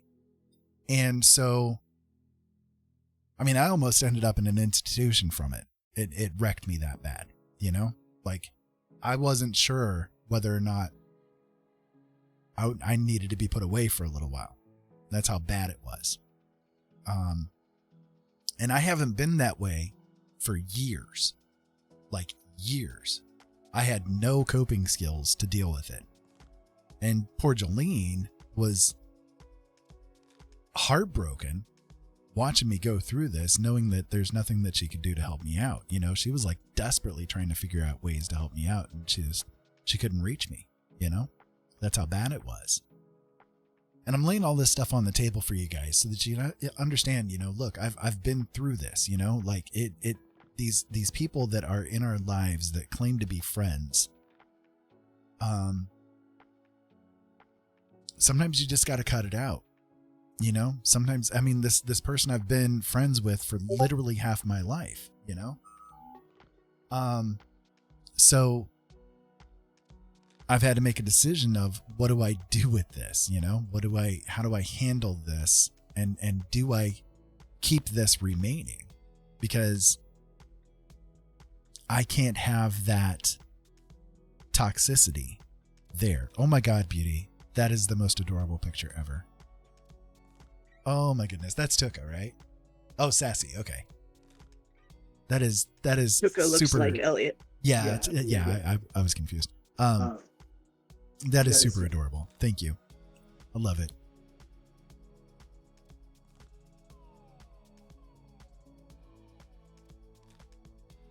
So I guess the best thing I can say is just, you know, do what you need to do to make your own peace. If you have people that are in your life that are toxic to you, just walk away from it. They're not worth it. You know, the only thing you're doing is feeding them. They're not doing anything to help you out, you know? Hey, Belial. Kind of flopped there, no posing whatsoever. It's adorable. Love it. Love it. Years ago, I walked away from all of my family. Like, literally the only family that I have any dealings with is, like, Manda, you know, is Robin's child, and Robin's my sister. So Robin and her brood are literally the only family I have any kind of dealings with. I have no use for any of the rest of them because they've just been so damn toxic, you know?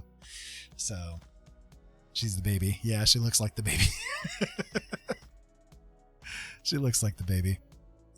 Jolene, are you feeling okay? You're kind of looking a little pale over there on me here. I know you said your stomach was upset, but is it getting worse on you, or? The stomach is doing like much of. Same it did on Sunday.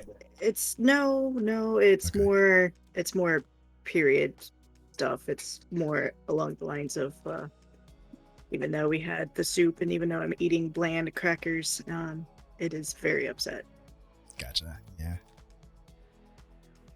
Tuka tries to be baby, but he just crushes things. Well, he's a big guy. He's a big guy. I'm sorry you're feeling like crud right now, darling. That's all good. I'm almost done with Yoshi, so I will celebrate with that.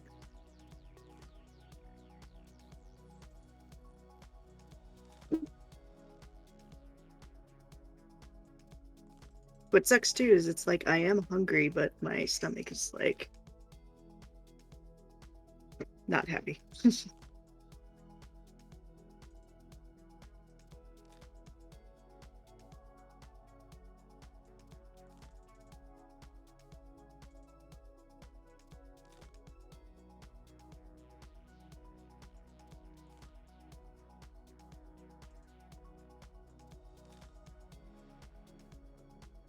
Says she's been there. Yeah, it's like it's rumbling and bumbling, and it's like we ate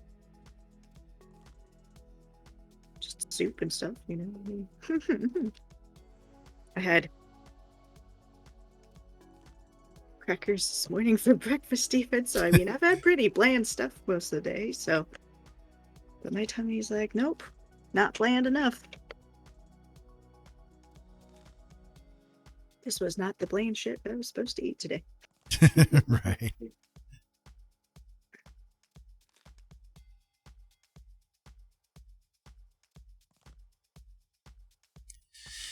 So tomorrow for our going live, if we do it tomorrow, it depends on how Jillian feels, of course. But tomorrow I want to do something a little bit special, but I don't know what to do because as of today, I have officially hit 300 followers. That's a big milestone for me, you know? Like, I didn't expect to get there, and you guys have been like amazing. So I want to try to do something in celebration of it, but I have no idea what to do.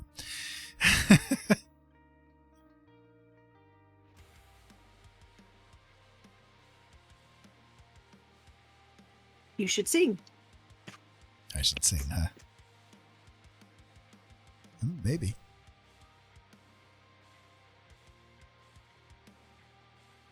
Let chat determine your art.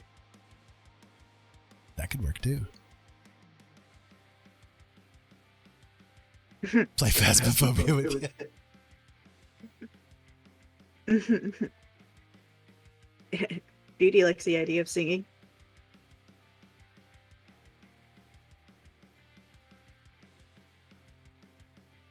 I wouldn't know what to sing.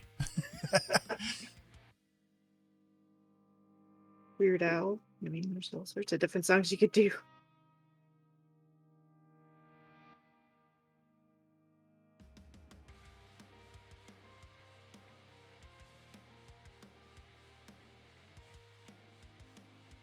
You can have karaoke night, right? I'll sing too. I don't care.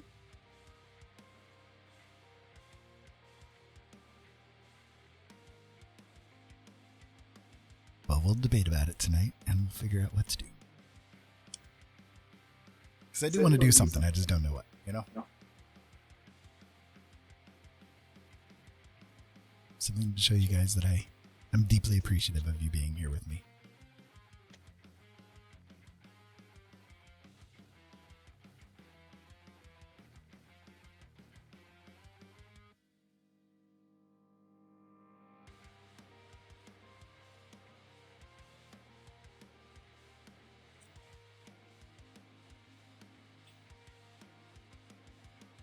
I am on the wrong brush mode. There we go. Visage? Yeah, Visage is another horror game. Oh, okay. I was like, what? I'm confused. I've heard it's uber scary. Like uber disturbing kind of a thing.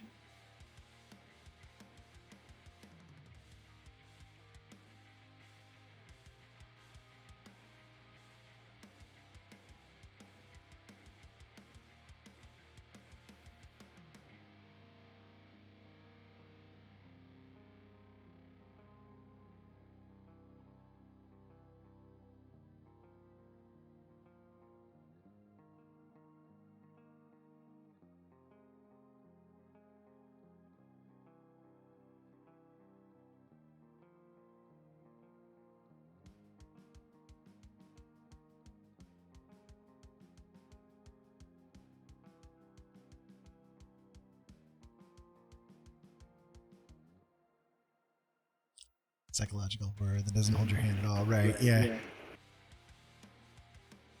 Oh, that was a weird sound. I don't know what came through there. Talking about horror games and suddenly I'm hearing... Are you guys hearing my headphones stomach over here? You might be hearing my stomach, actually. To be brutally honest. So like I said, it's rumbling and bubbling over here, so... We'll stop it. It's scary. Or it could be Elliot. I think Elliot has returned to the door. Elliot, if I open the door and let you in, will you be still? Will you just decide to stay in here? Nope.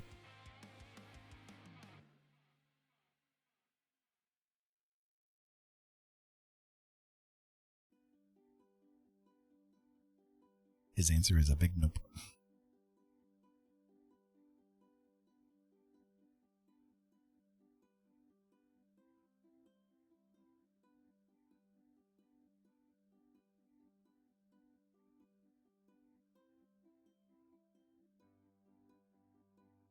He is already at the door. Elliot. Yes, I'm talking to you.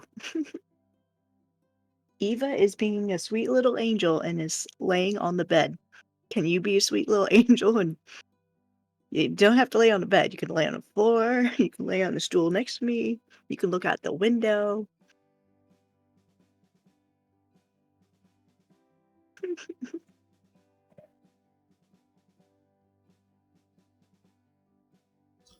Lord, please help us with these cats.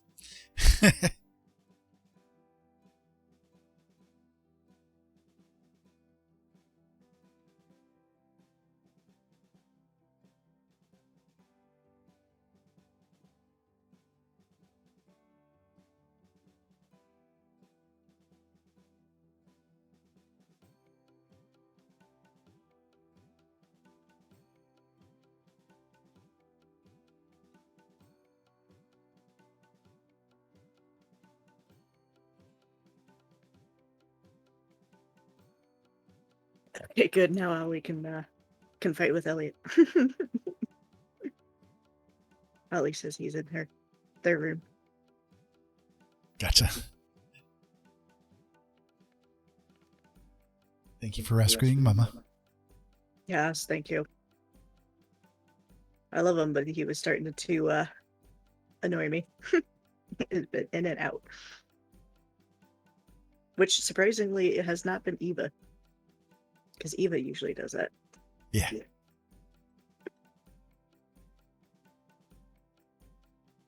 Although maybe it's whatever kitty gets the favorite spot on the bed doesn't go in and out. Because they have a favorite spot on the bed. And she's currently on it, so Maybe Elliot was in and out trying to see if she was off of it yet. probably.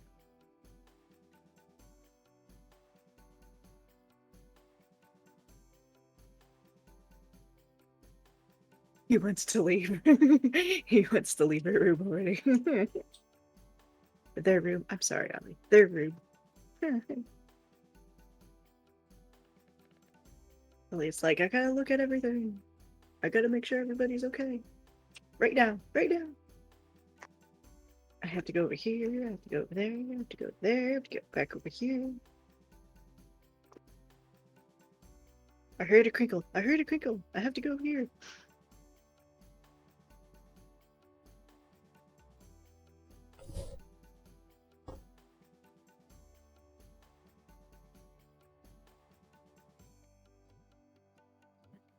Done with Yoshi. I'm almost done. So, by the way, I have decided a different picture. He's not begging to come in, but he's at the door. I'm hoping he's just eating food. He might be just eating food though. But so I'm going to do a different. I was thinking I'd do I'd do Hobbs from Calvin and Hobbes next. I don't have the color yarn for it. I'll have to get it. But I don't know if anyone in here follows Zivu. Visuals? Yeah, visuals. But it has like a Z at the beginning, doesn't it? Or am I thinking wrong? V underscore It is V. Z. Okay, yeah. Yeah, I'm sorry. Anyways, whoever follows visuals, they have a art theme for their Discord. And this month it's stitched. So I figured it'd be cute if I were to crochet a stitched doll that's got stitches on it. So a stitch. Indeed. I think it'd be cool. I do too. And I think I'll follow more of a pattern next time because I am not enjoying how this Yoshi's coming out. Kirby I'm fine with. Kirby, with the exception of the mouth, I'm okay with, but Kirby's more of just a giant ball with. Kind of hard to mess up. Ooh, that's a Sally. good idea too, Sally. I do love Nightmare Before Christmas. Remember Before Christmas is like her favorite thing. Mhm. That could be a contender. Okay, what am I doing?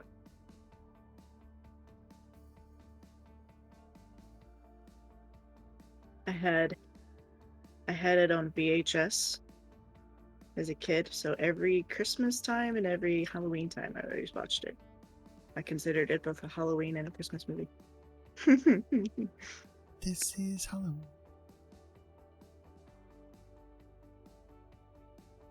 Right, yeah, Sally is a stitched human, or stitched doll turned humanoid. I can talk, yeah.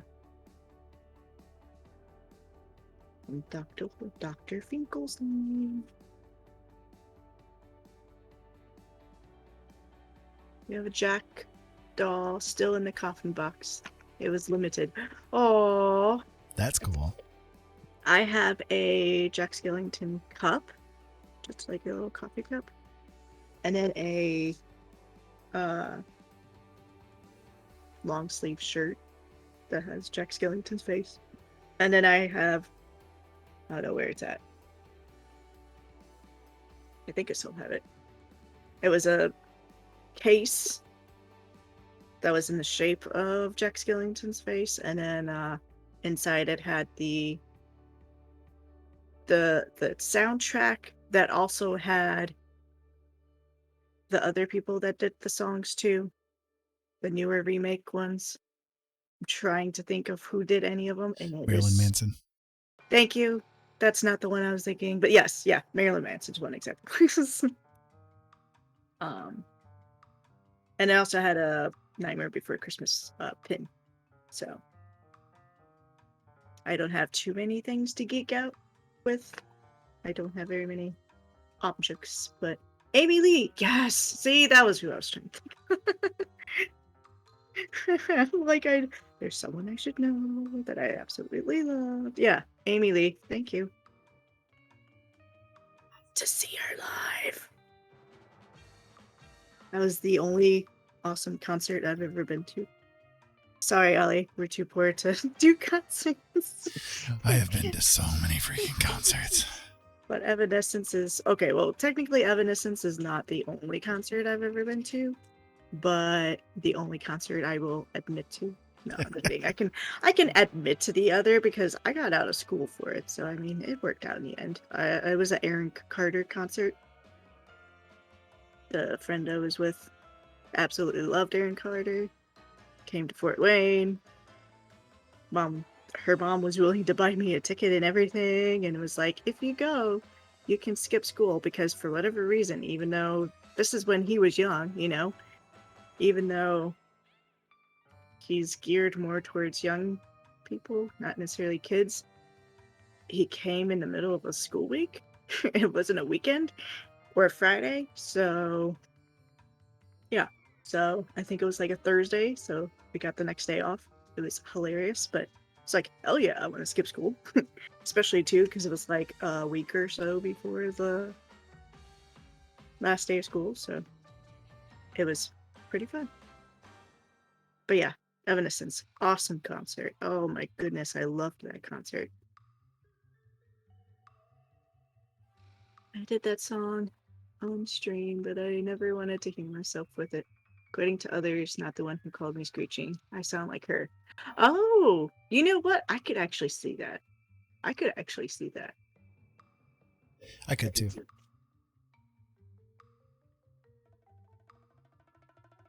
She's got such a pretty voice too. Pretty singing, pretty voice. I've only really listened to her first and partially second album. I've not really heard much of her since. But I loves her. She's cool.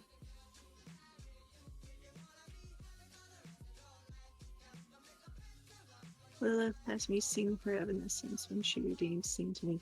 That's pretty cool. What song does she usually have you do? If it's any of the newer stuff, I won't know it, but as I just alluded to.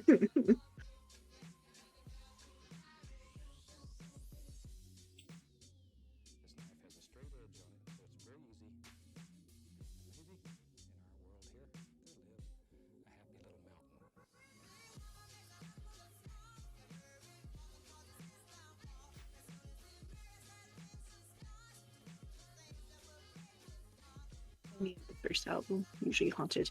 Ooh, that's a good one. That was a really good album. Mm-hmm. It was. I really loved it.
Okay. Yoshi is officially done. Hey, all right. I don't believe I'm missing anything.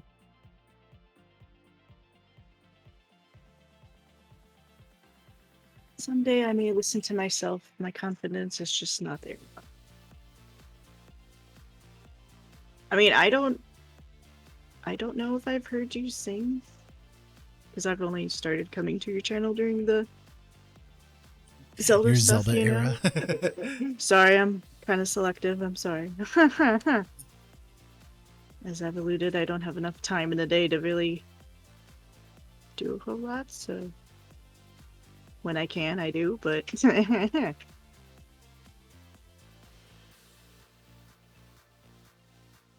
some weeks it's just like I'm running everywhere, and then other weeks it's not so much. Not saying it's a bad thing, I'm just saying it's I don't have enough time to just sit and watch someone, so so I don't know if I've heard you sing, so I can't like give an honest opinion, but I can't imagine you being as bad as they may say, or sound screechy or whatever. I've heard it and I like it. Well, there you go.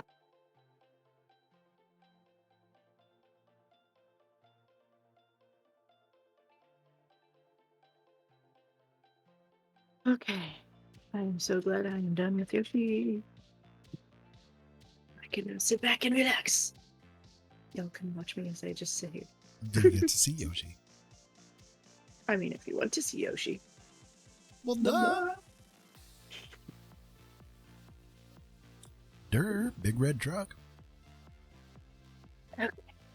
You're ready.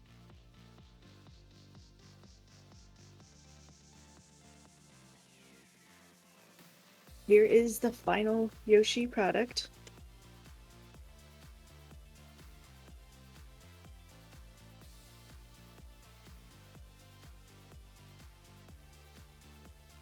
Now everyone sit in judgment of Jolene's work. I love him, Your Honor. Well, there you go. Mm-hmm. I do too. It's very cute.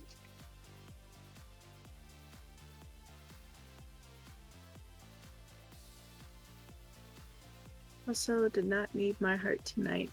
How to Train Your Dragon 3. Oh.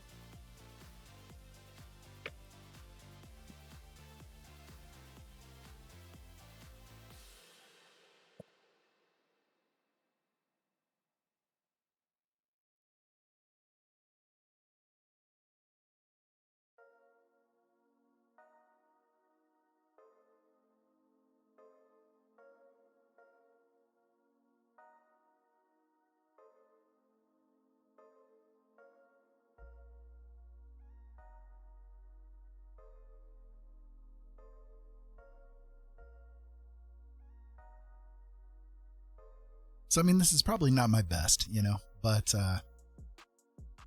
considering I have not done any kind of squinting tonight at all, because I've been wanting to let my eyes rest a little bit, I don't think it's turned out too shabby. I've done worse.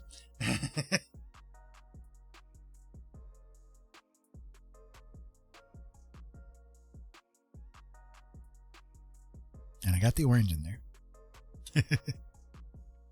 So I don't think I've seen that one. Sorry, I'm going off what you were talking about, but I have not seen that movie yet, Beauty.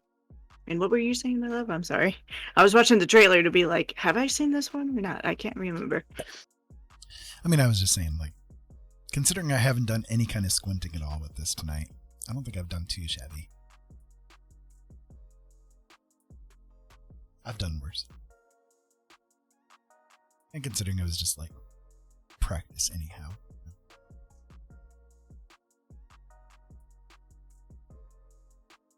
I'm trying not to feel bad about my work here, okay?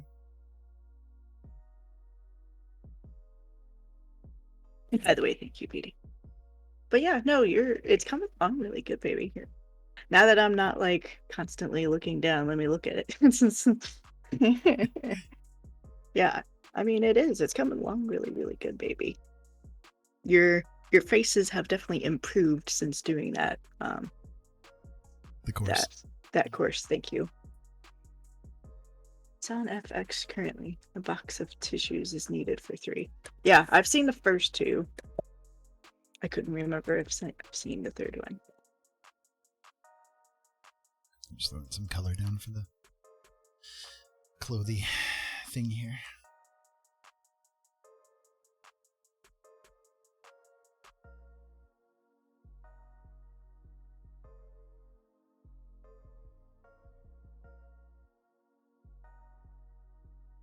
High elf feel. Yeah, I definitely had like,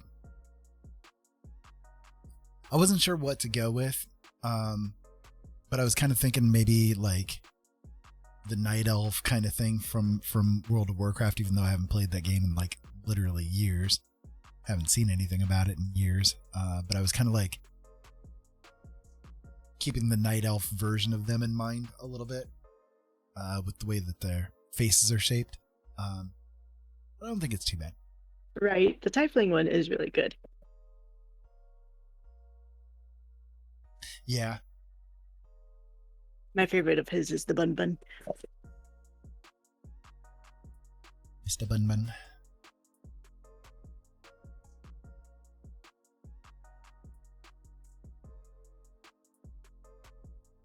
It's a little bright. Let's go turn that down.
For the Twitch campaign, I'm bringing in my tiefling who is nuts. That's cool. That's cool.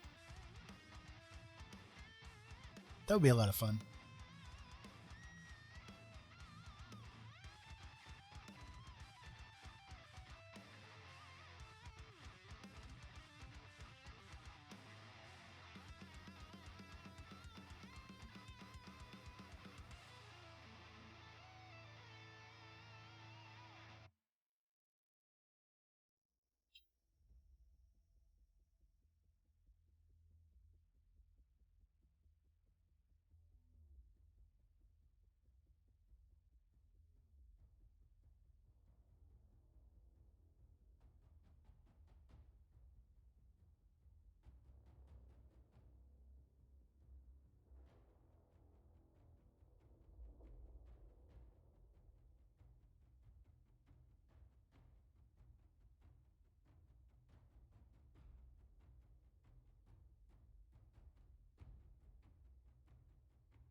There we go. That's not too bad.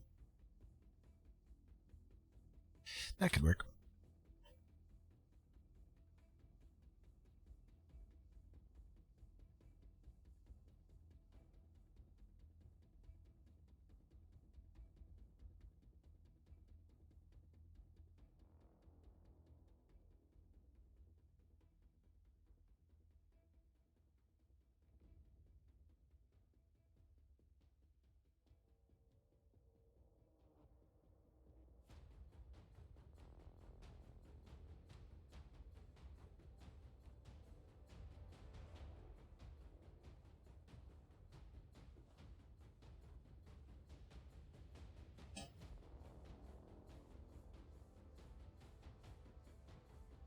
So what kind of class is your tiefling going to be? I had fun with mine because I had a tiefling. Sorry, I pronounced it tiefling, whichever way is the correct way, whatever. But I had one. Was a rogue. I had fun. I had so much fun with her. If you can't tell, she had fun. But did you have fun? That's the question.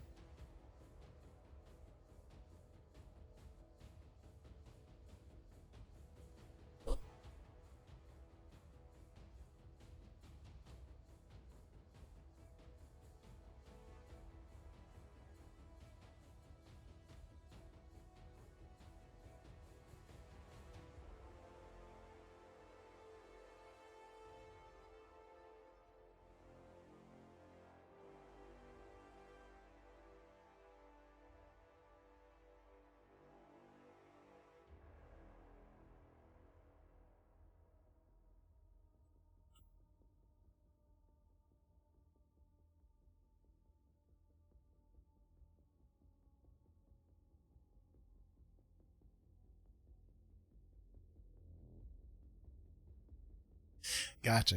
Okay. That's cool.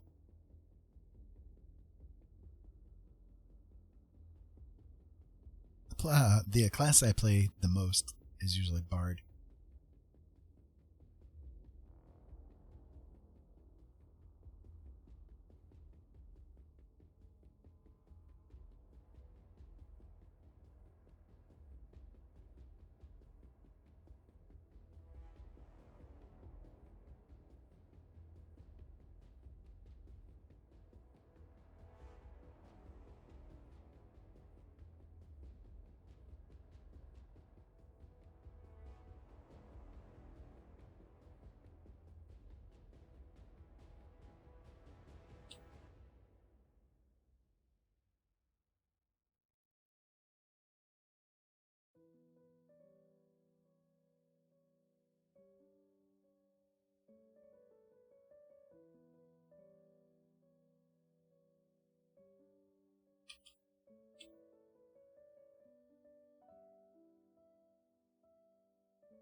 In our current campaign, someone turned his back on her for 2 minutes. She ran aboard a ship and to the crow's nest. 2 minutes after she was off the ship, they sailed away terrified of her. That works. That would be a lot of fun.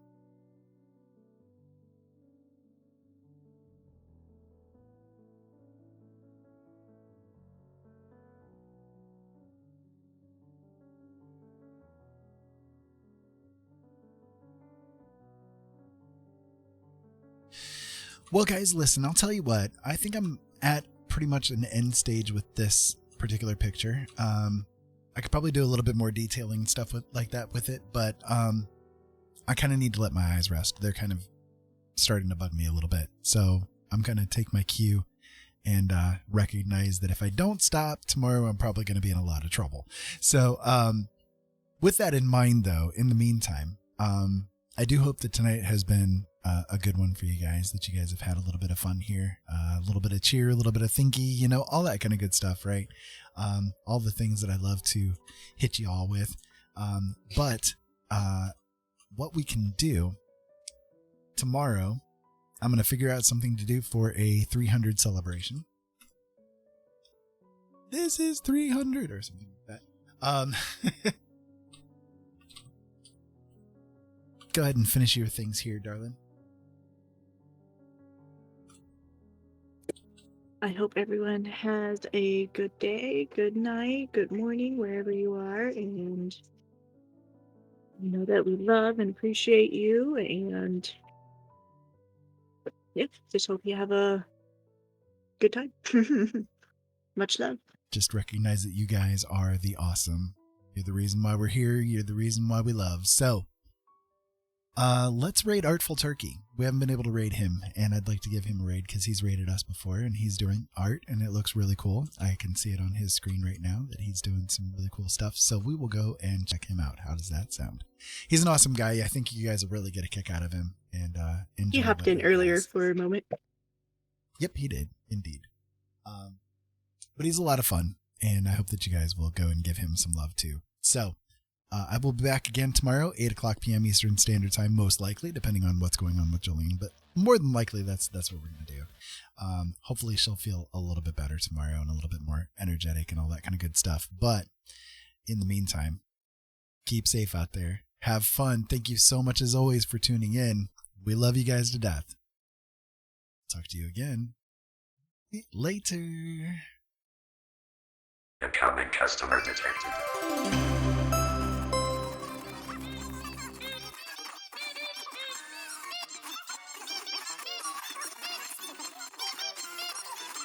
Keep your eyes open, boys. We need to have a serious talk.